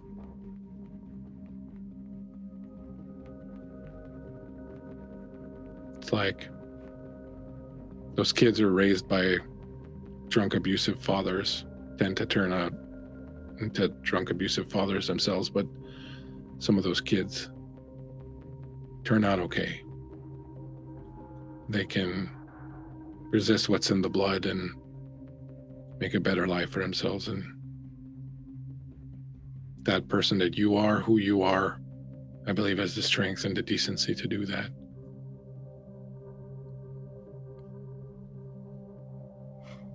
You need to rest. Yeah, I need like another 10 liters of blood is what I need. The Giovanni will help you, but I have to go take care of something because I promised Cassie that I would be there for her, and I can't go back on that. You can trust Samael, at least as far as he's not going to sell you out to Sabat or anything.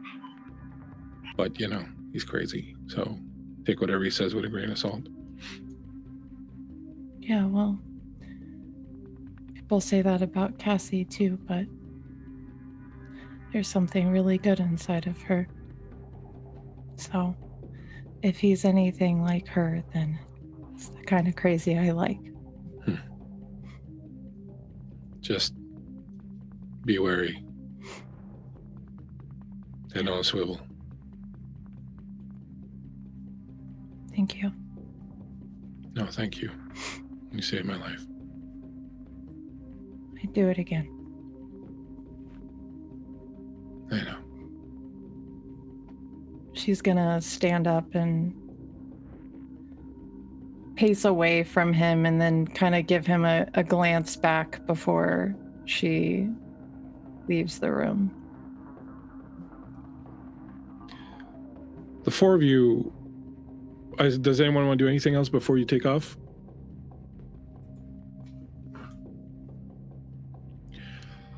The four of you find yourselves in B&W. I'm assuming you're not taking a driver this time, or do you want to take a driver? You can take a driver if you want. I'm just figuring you might want to. Nah, there wouldn't be a driver. Vincent can drive. You are at the wheel of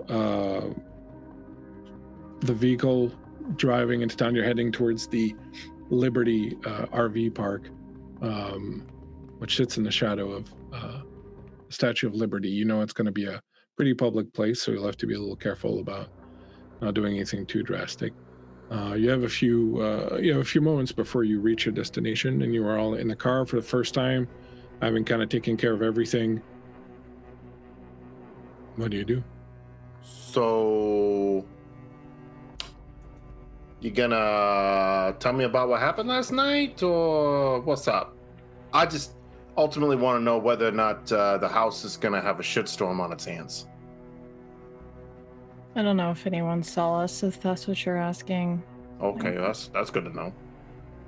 Can't tell you. I know that there was darkness around us. Huh? Okay. I met my sire. Did you fucking win? Yeah, I guess, in a way. Outstanding. Is he still walking? No, he's not. Well, even better. You feel I think better? Cassie has been looking in the rearview mirror at Teddy this entire time. And with Vincent's line of questioning, she's gonna turn around and look Teddy in the eye. Are you okay? No. I'm not. He almost killed Lee. And I had to step in. And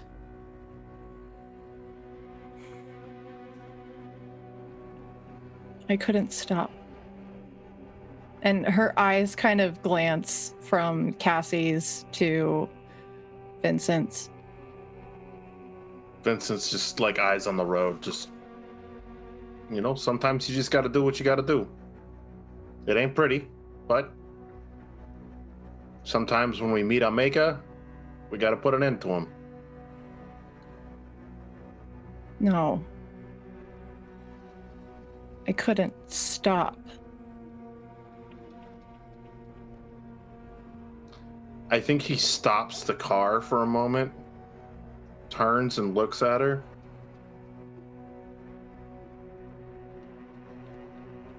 Yeah. No judgment here. And he puts it back in drive and just takes off.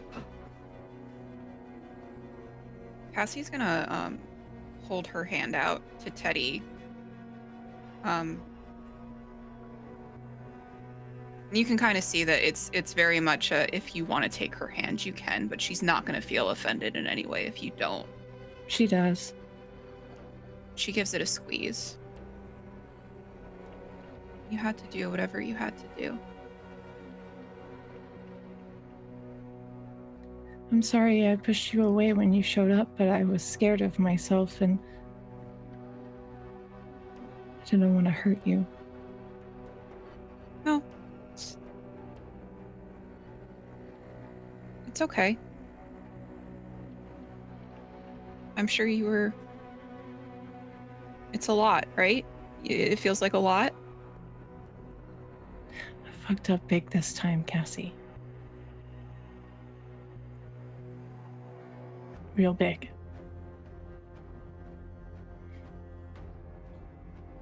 Are we gonna be okay? Lee says that they might hunt me. They might kill me. If anyone finds out, it's like the sin of sins. Is But there, I don't is know there much anything we about can it. do? He Make said sure they don't find out? he said that when he feels better, maybe we can look into something. But he didn't give me any details.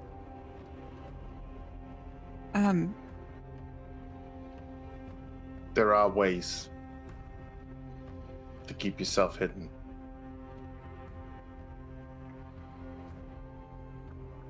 I don't. You know, I know that you're new, Vincent, and I know that maybe I can't really trust you, but I feel that you do care about Cassie, and if you do, then... He told me not to tell anyone, but I can't not tell you guys. I'm just a ticking time bomb walking around at your sides. I'm dangerous to all of you. It'll pass. And this too shall pass. You're talking to a man whose foundation is quite literally the act you committed. This too will pass. The voices you hear, this too will pass. What weighs on your conscience may or may not pass. But the family been kicking around long enough. We make it through. We probably know a trick or two. I don't. But I'm sure I can find out. Needless to say, don't pick a side. Staying independent.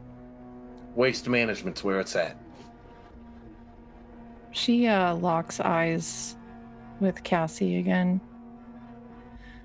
I do have a little bit of good news, I guess. Yeah? Yeah. Lee said that Samael is good. That we can trust him. And I don't think he would lie to me at this point. I saved his life last night. So it's a little bit of hope, right? Maybe we can, I'm assuming you didn't get many answers from your sire, so maybe we'll be able to get some from mine, at least. Yeah. Cassie, I got a question for you. And maybe you know, maybe you don't know. But I know how it is for my people. That when you're close to your creator, their influence is a little stronger over you. Is that amplified for your folks? Or is it not so much? That's a good question. Perhaps we should ask Bleak. Say that again, Overch. Basically, Vincent's asking because whenever a child is near their sire, the sire's influence can be felt on the child a lot because it's their progenitor. And he was basically asking, is it different for Malkavians? Because he doesn't really know. And so we've had one sire try to kill one of the friends. Now we're going to go see another one. So he's trying to like play the odds here. He's just like, and kind of need to know what to expect. Yeah, I mean, I don't think you would think that it's different for Malkavians. It's really going to come down to the Sire himself and what his plans are. Have I heard any sort of rumblings from Samael through the Malkavian network since getting to New York?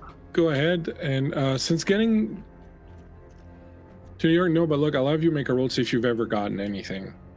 Okay. Just for show. So go ahead and give me empathy and let's call it empathy and perception. I can do math. What am I looking for? 6s. I got 1, 2, 3, 4 6s. So for the most part, what you heard is that it kind of went around that he kind of broken off from the Sabbat, had some kind of experience and had wanted to leave that behind. So you've at least heard that much, I will say, about him.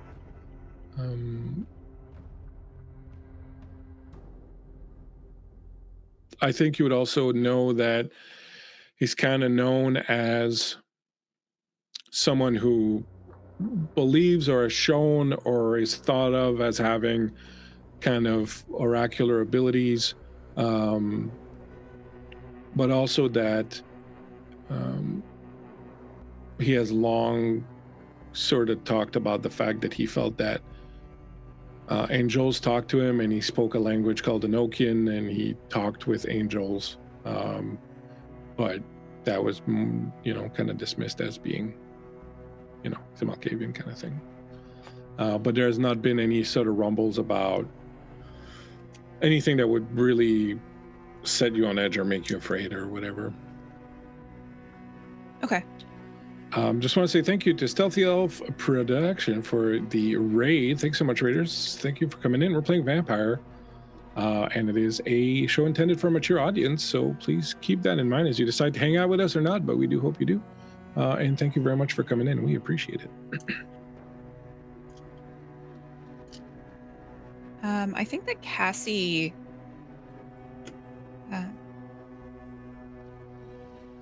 I think if Lee said that Samael's okay, I think we should be fine then. I think we might be able to get some answers that we need, at least.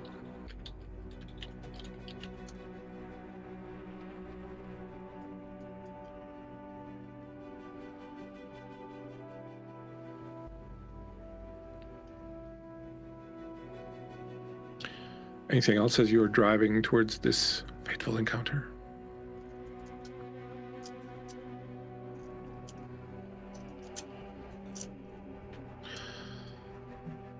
The RV parking lot is just that. It is basically a place where tourists come and park, within sight of the Statue of Liberty. There is, of course, a kind of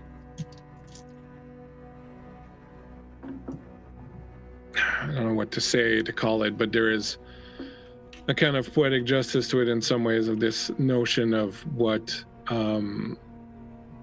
this statue represents, right? That it was supposed to be a symbol of this place being a land of opportunity and freedom, of a place where you can make a new life for yourself, and you all, at least to some degree or another, kind of working on that, trying to manualize yourselves, accustoming yourself to this new life that you lead among the darkness and the night, among vampires and so on and so forth, and discovering every day, it seems, new rules and new things that are kind of happening. But just like, you know, the sort of dream of this statue of what it's to represent has kind of gotten corrupted over time and changed in its meaning.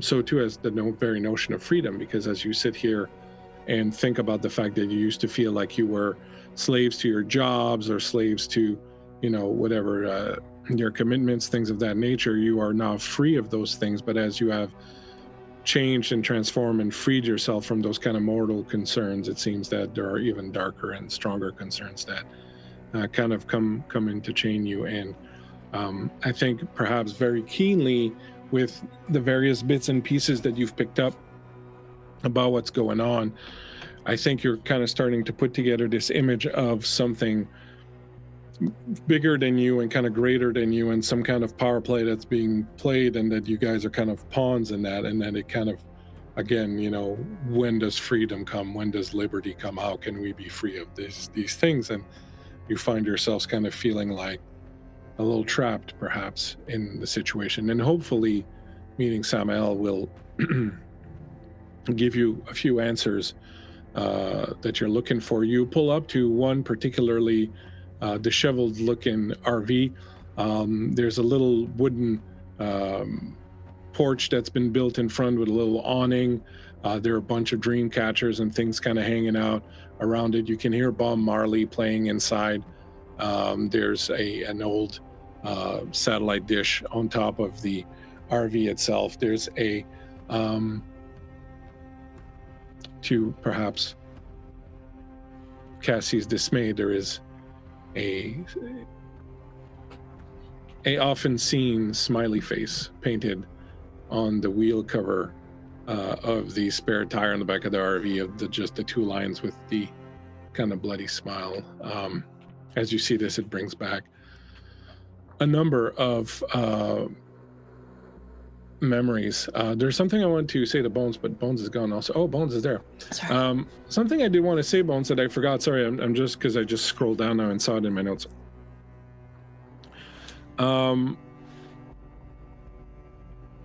Vincent, the thing that your sire gave you, where is it? Where would you have put it? Where would it be?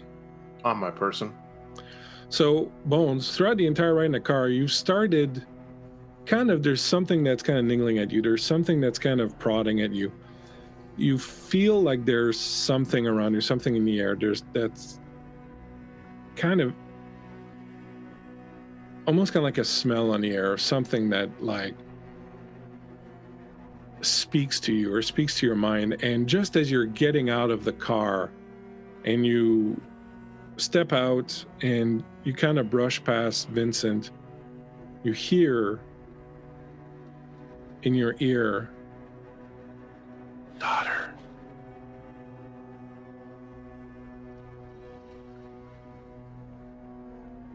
Hurry. When you look around, the only person that's near you is Vincent. He's clearly busy helping Cassie get out of the car, or sort of comforting her. He's not at all talking to you, but you kind of get the sense that it came from him somehow.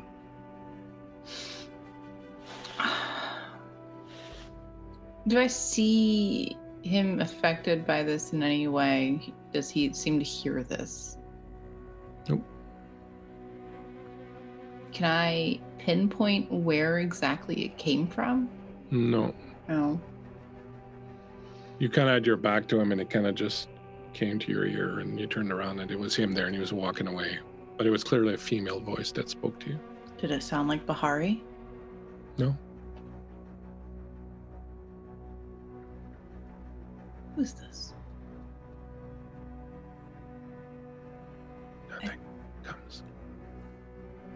I think Helena is wildly interested in this, but this is a wildly inappropriate time to tackle Vincent and rummage through his belongings. I think She's gonna try and walk very close behind Vincent. You find his presence oddly comforting, almost as if in the presence of a mother.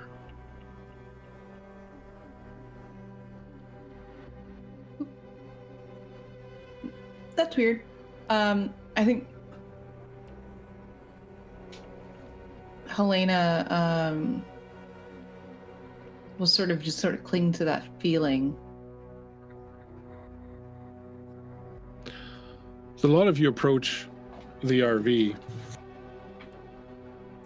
The door opens. This man comes out, looking a bit like a dollar store Gary Oldman with the long hair. He's got this big knit sweater on, sandal on his feet. The smell of ganja just rolling out of the RV behind him. He steps out, looks at the lot of you.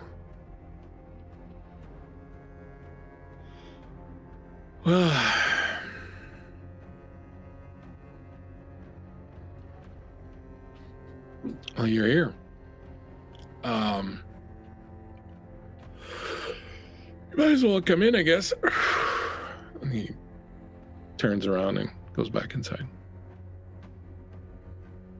I'm gonna turn and look at everyone. I swear he invited me. I didn't just invite myself. Yeah, I believe you.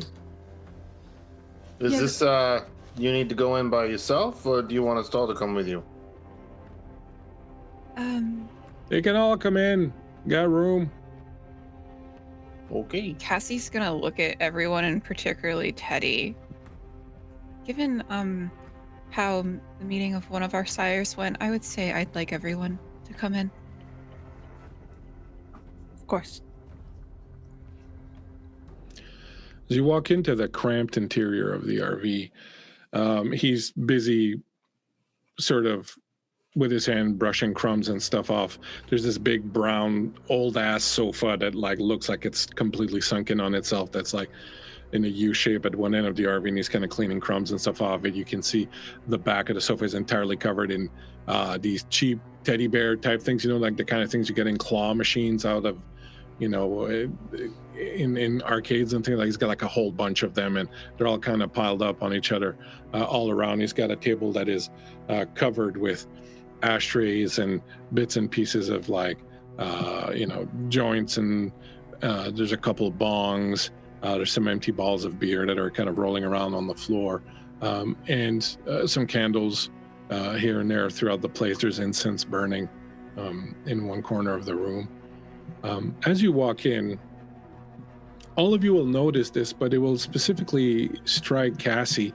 The far end of the trailer, the wall of the trailer has been painted over and completely covered in a whole bunch of strange symbols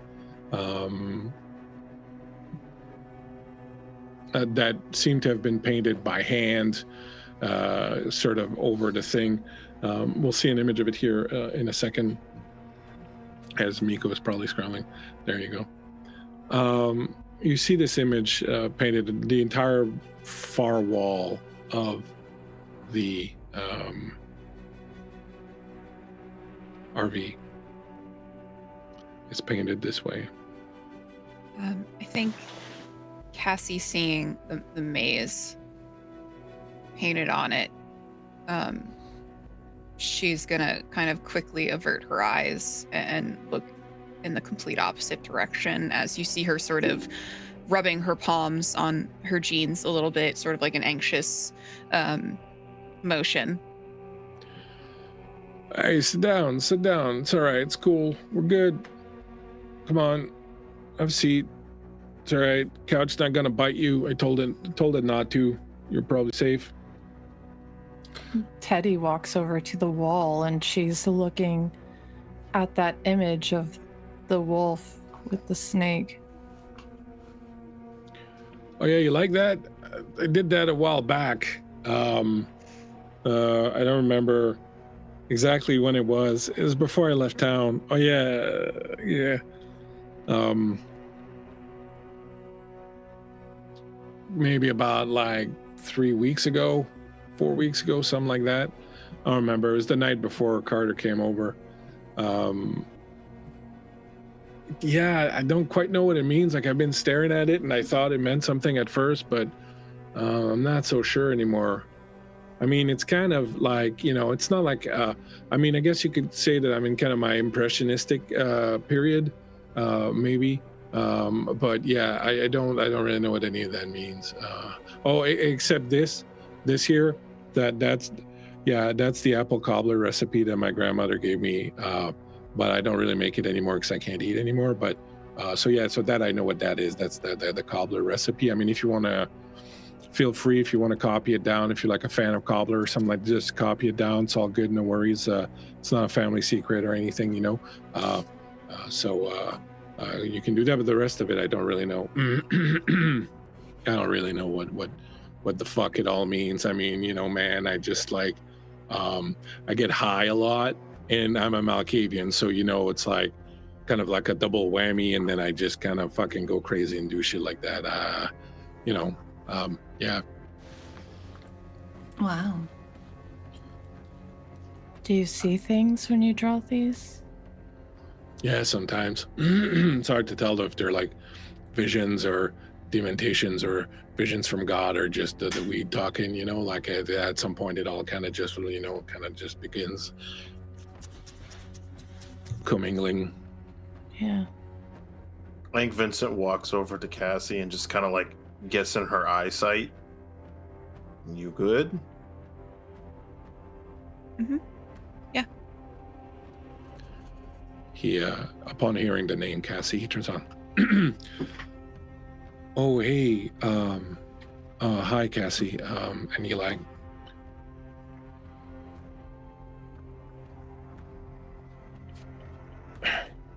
buttons up. Yeah. You invited me here. Yeah. Hi. Yeah. I'm really glad you came. How you doing? Sit down. So can I get you something? Do you want a beer? Do you want a bowl? Do you want? Is there like a pack of cigarettes or anything nearby?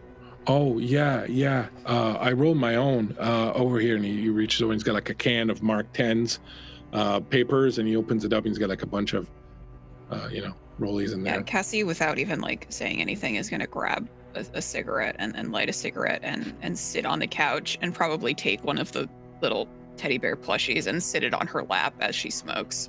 Oh, you can have that, if you want.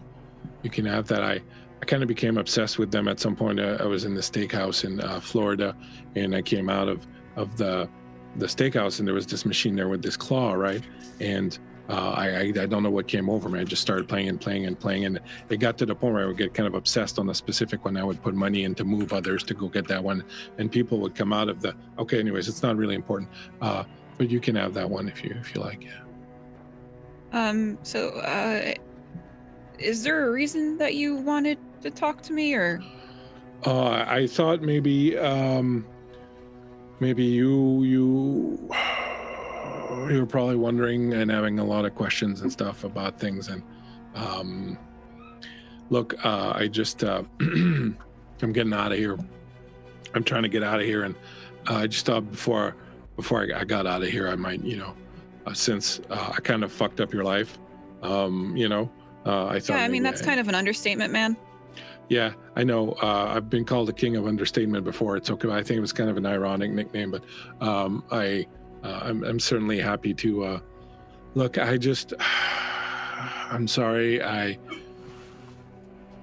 wasn't personal. It just happened that way, and if I can do anything to at least kind of help a little bit now, I guess I would want to do that before I gotta get out of here. Why me? Because you were there. There's other people. Yeah, I know, but I went there and I said the first person who passes out, and that was you. And I think Cassie sort of almost crumples in on herself.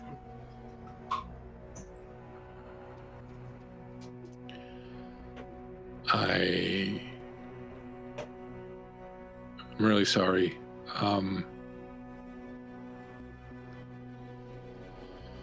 Look, when Why we got...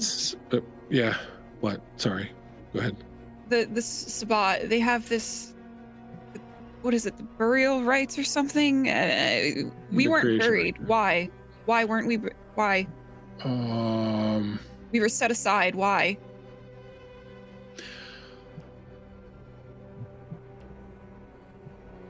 So when all this had to happen, and the cardinal called a few of us in and talked to us, he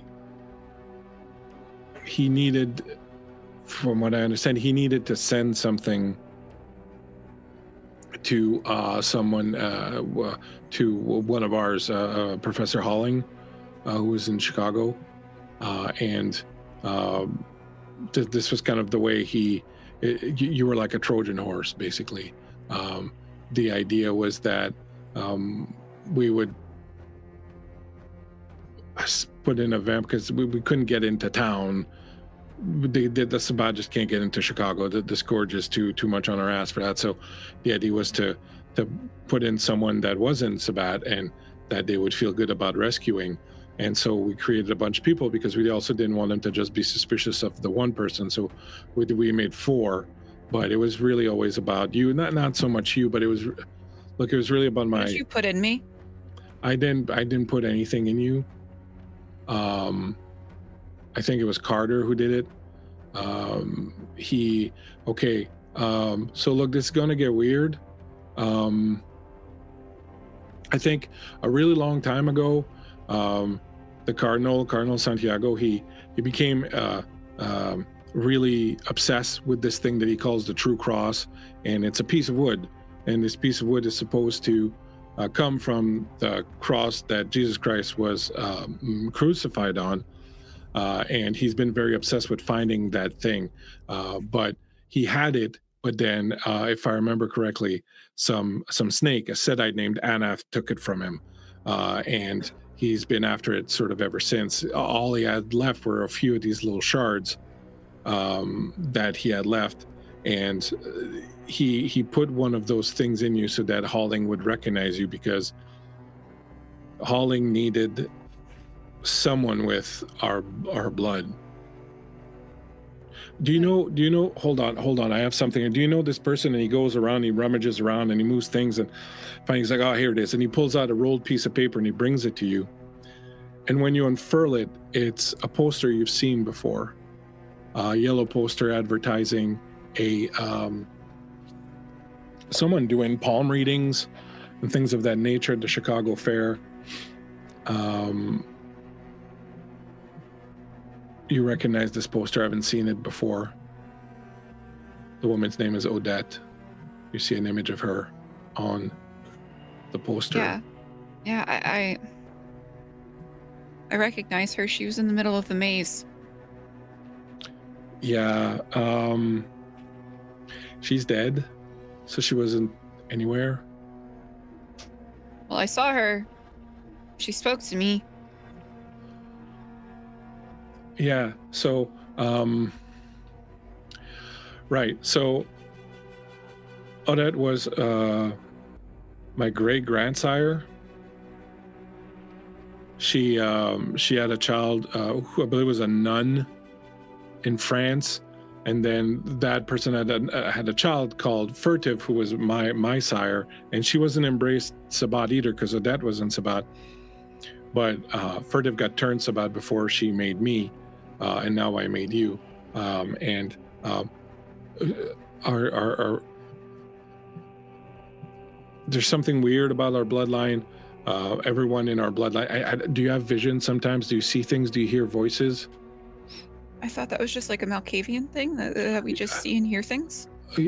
Yeah, sometimes, but we're different, because I don't know how much you know about us, but our great-great-great-great-great-grandsire, the child of Malkav, who created our bloodline, was someone called the 13th, and he thought, I don't know, he always claimed that he was one of Christ's disciples, but I don't know, I think that's probably far-fetched, but because of him, we've always had this ability, and Odette had that ability too. She could hear the voice of God, and Hollings knew Odette, and he was obsessed with her, and he's trying to bring her back. He is trying to bring her back. How would he do that? What would make him do that? I don't know why or how or what's going on, but I think he thought that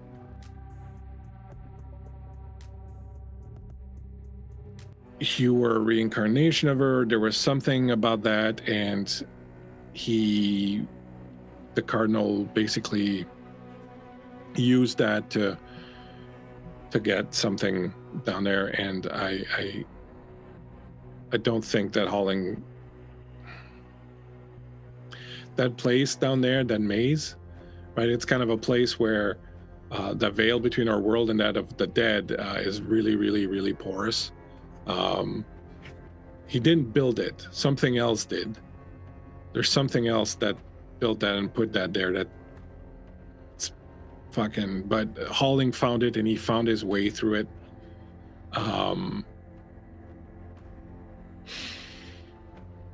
And he is trying to use that place, and he was trying to use you, I guess, to get to her.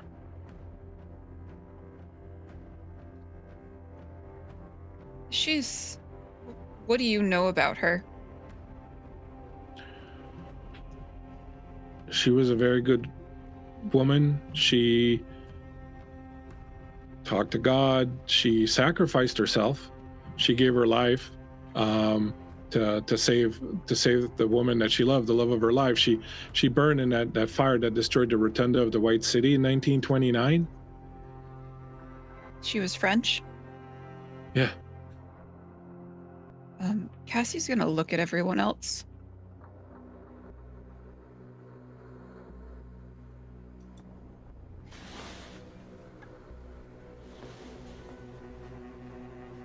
Do you think that was who was speaking?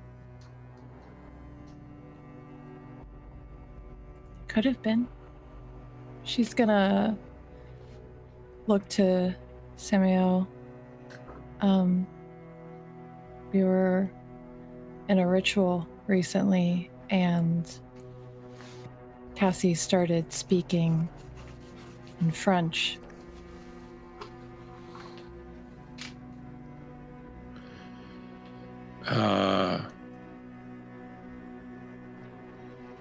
Yeah.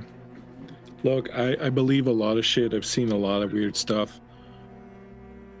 I don't think you're possessed by Odette. I don't think you're Odette. I think there's something in our blood that keeps memories of those that have come before us, and I think that maybe a lot of the voices you're hearing are other personalities. What about the voices I hear of people who aren't Malkavian? Those are probably just voices that you hear. That doesn't actually comfort me in any way. I don't know if you know that, but that didn't actually comfort me in any way. I'm horrible at comforting people. Like, that's really not my gig. I can tell. Yeah. It's No, it's very apparent. I'm Mhm. off-putting. Yeah. I'm No, a little off-putted. Yeah. Yeah. So I'm very sorry, but I didn't mean to put you off. I just I can't help it. It's just the way I'm built.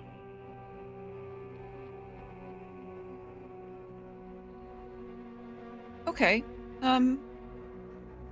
This has been enlightening, I think. Did you guys have any questions? You have to get out of Chicago.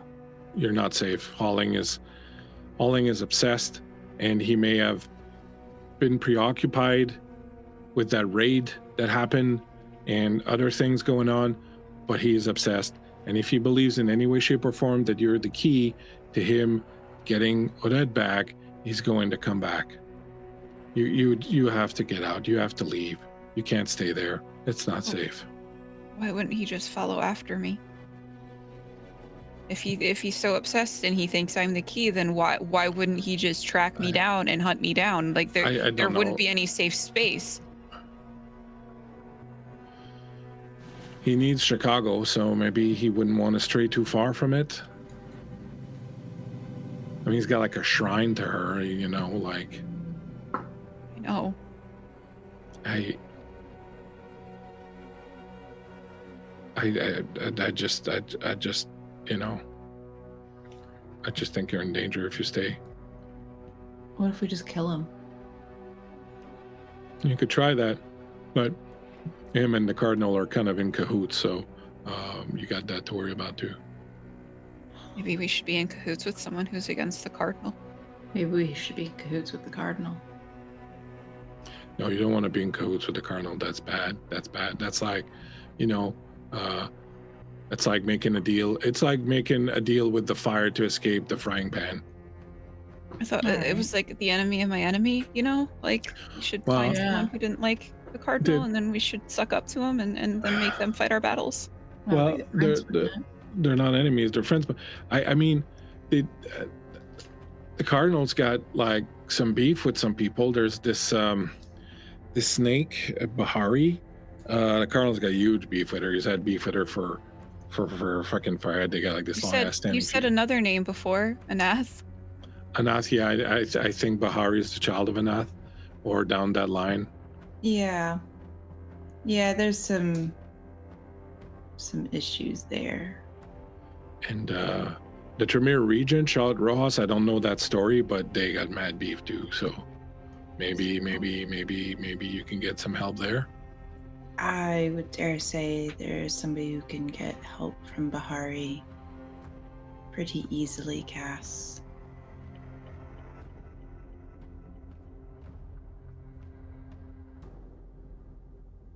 Okay. Do we want to try that then? Do you know who to talk to? Bahari is my sire, so I think I can make a call.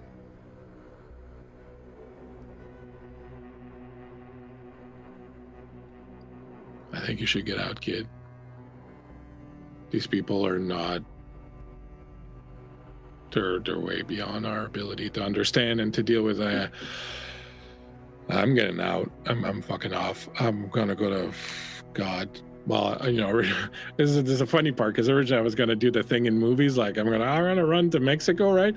And then I remembered that the La Sombra run Mexico, so that's probably not a good place to go hide from a La Sombra. So I'm probably gonna go to like Greenland. You can come. All of you can come to Greenland. You ever been to Greenland? I didn't know there people actually lived in Greenland. I don't know. I eat very little. I have small appetite, so I'm peckish. Yeah, but wouldn't you need people to? People are the fucking problem with everything, man. You know, like people just ruin fucking everything. Like this place was doing fine until fucking people came along and invented vampires. Well, what came first, the vampires or the people? Well, I don't know. It all depends on what you think Cain was. If you're an artist. I'm not an artist myself, but don't worry about it. Don't worry about it. It's fine. Don't worry about it.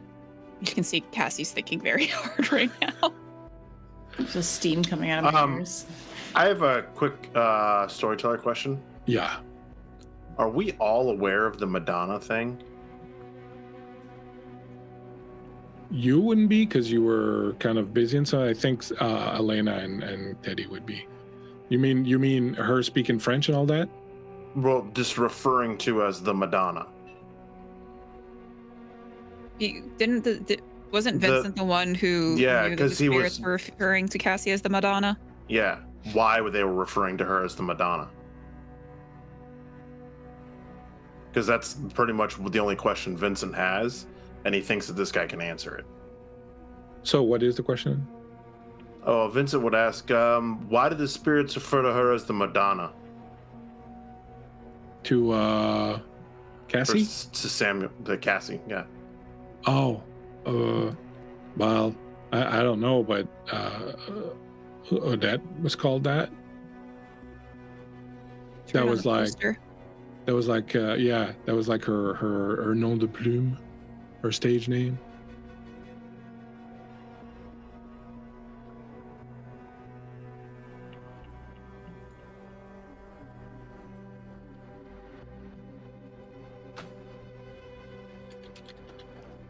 Was some fun, awkward silence. Do you want to go, Cassie? Do you guys have any? And she looks specifically at Teddy. Do you have any questions? So what? We got two choices: run or take care of this professor.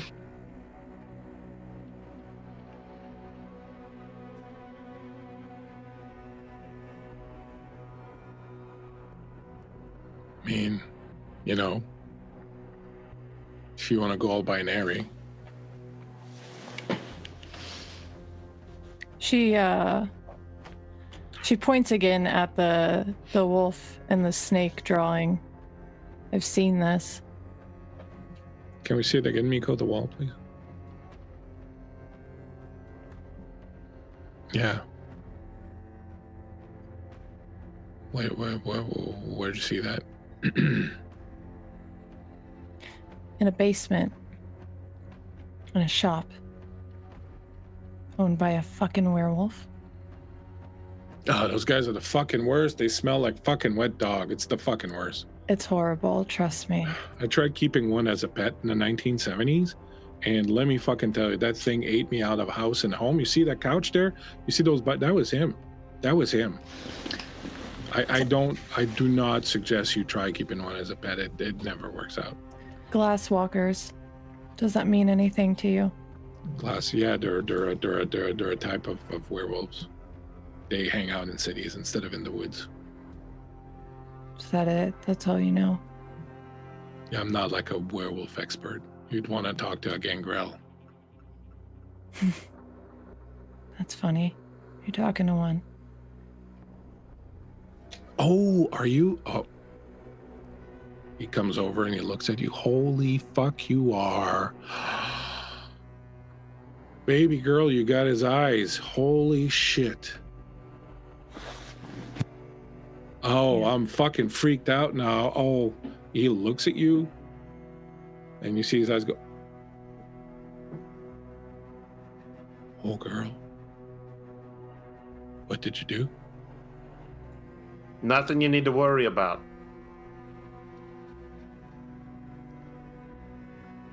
Oh, hey, I don't judge, man. I don't judge. Holy shit. Holy fuck. Man, you guys at the bowling alley are not going to believe this.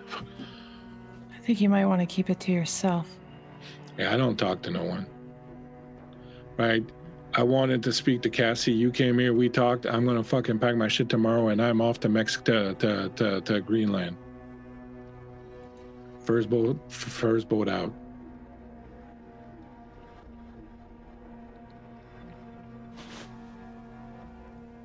I think we should just take care of the fucking professor. If the Cardinal's got a big fucking bone to pick with Bahari, I got a bigger bone to pick with him in return. She's my sire. I'll call her. We'll take care of it. Nothing's gonna fucking hurt you, Cassie. What's the beef with Bahari and Santiago? She's looking at Samael. Well, I assume it has to do with the fact that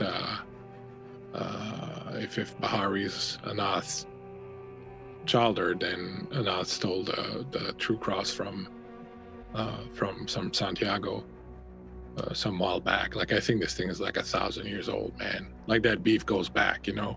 Like, they ain't forgetting and they ain't forgiven, you know what I'm saying? What's so special about this true cross? Why does Bahari want it so bad? I don't know. I mean, the only thing I know about the thing is that it's supposed to have healing powers, things of that nature. Resurrection? Maybe.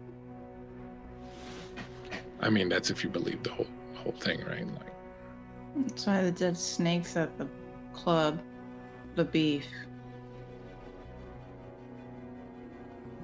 the Bali.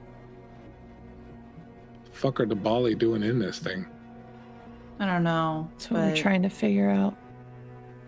You want Bali? Go to fucking Gary. Gary's got fucking Balis. The only thing I could never stand about Gary was all the fucking Balis. Bahari told me that there was beef, and I didn't really get a further explanation about it. Oh, but beef with what? With who? With the Bali. Well, maybe now we have a little bit more of an idea. It looks like the Bali are tied to the good old professor.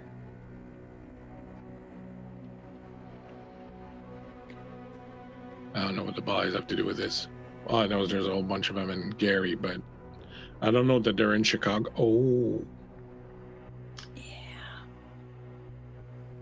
Those dots starting to connect. you know, there's something like fucking old and ugly living under Chicago, right? What do you mean? Like there's something in there. There's something sleeping underneath Chicago. Something big and ugly. Old like sin. That's all you know? You don't know what it is? Not I even a don't know rumor? what it is. No. Cassie, you said the professor took that thing out of you? Mm-hmm. Yeah. Right. I think I've heard everything I need to hear. Cassie, do you have any more questions for your sire?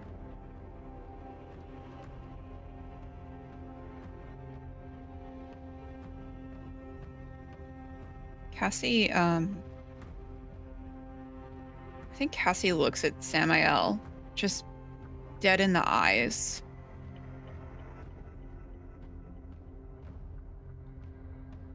And I think there's sort of a bit of contempt.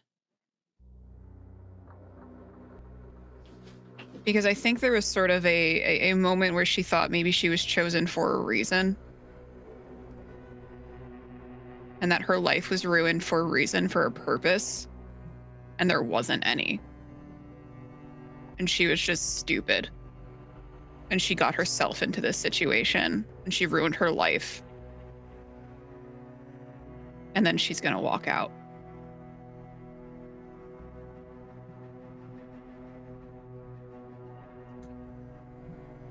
Teddy's gonna wait until everybody else leaves.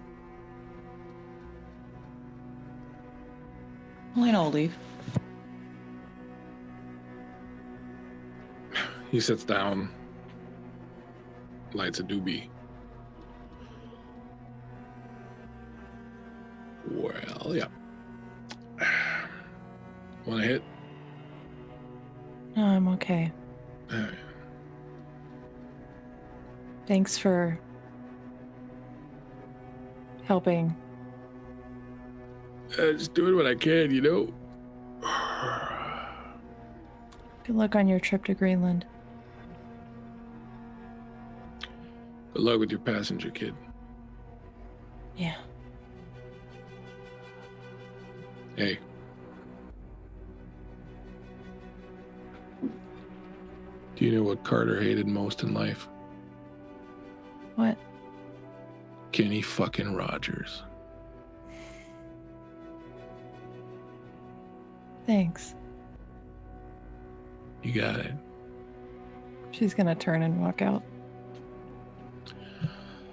Cassie, you're outside. You're waiting for Teddy to come back. The door opens. Teddy steps out and she stops there for a moment and you lock eyes. And unless I'm mistaken, Cassie, you have the merit oracular ability. Mm-hmm. Go ahead and give me a perception plus occult roll.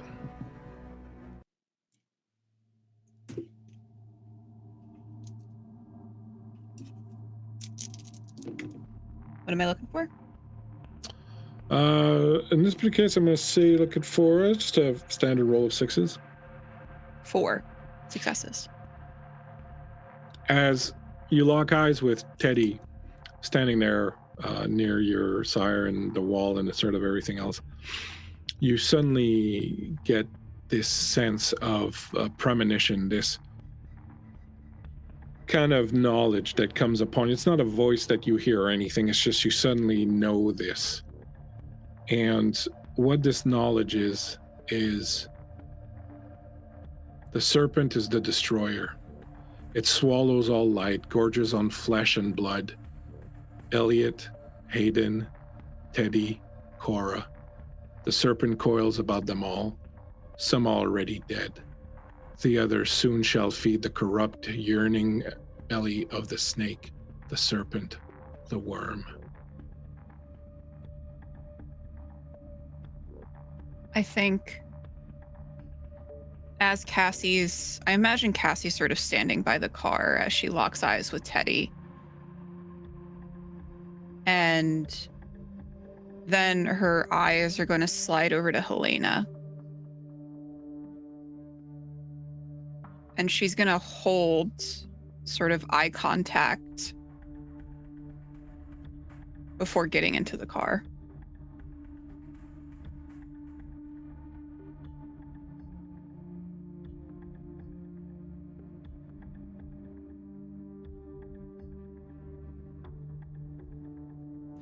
What did the rest of you do?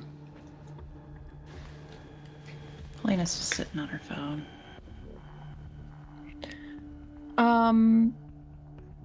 Is Vincent already in the vehicle? Nah, he's standing outside watching you, like, waiting to see whether or not you burn this trailer trash down to the ground.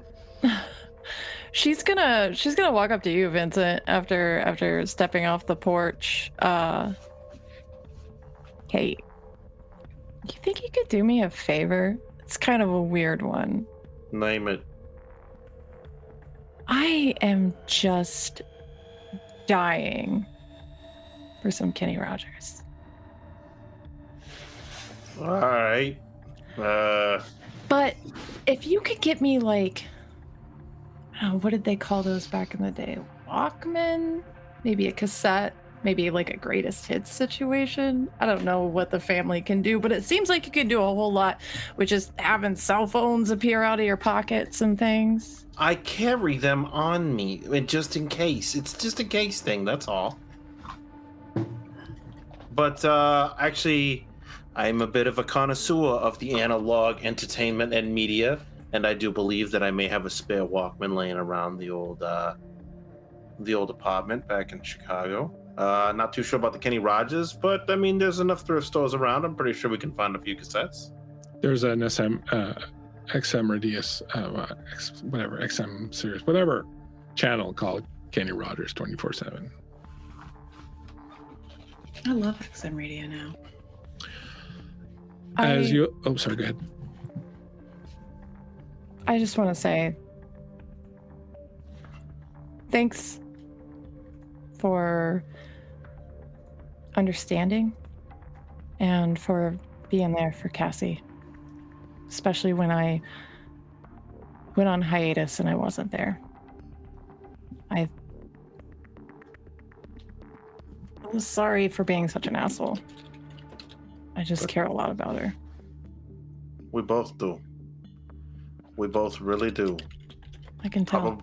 Probably more than either of us will ever actually know. I do got one question for you. Yeah. Do you trust her? Who? Cassie? Of course I trust Cassie.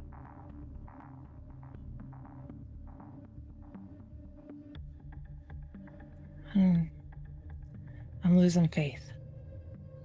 I'm just saying, for someone who never misses an opportunity to take a jab at somebody, she was real quiet this car ride. Yeah.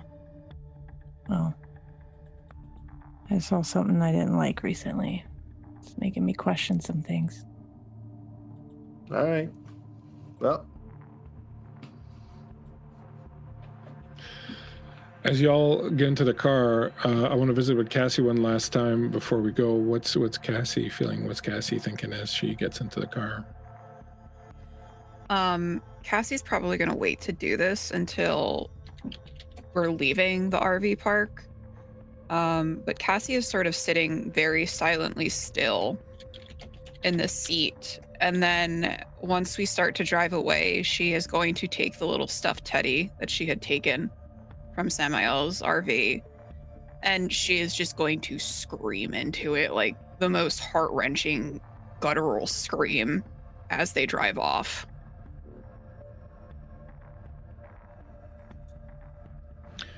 To the sound of, "You've got to know when to hold on. God damn it. Know when to fold on. Know when to walk away." And on that note, my friends, as they drive off into the night with the Kenny Rogers playing and a feeling of deep resentment and hatred that you feel somewhere inside of you, Teddy, for this particular choice, we will end here our episode tonight of Lights.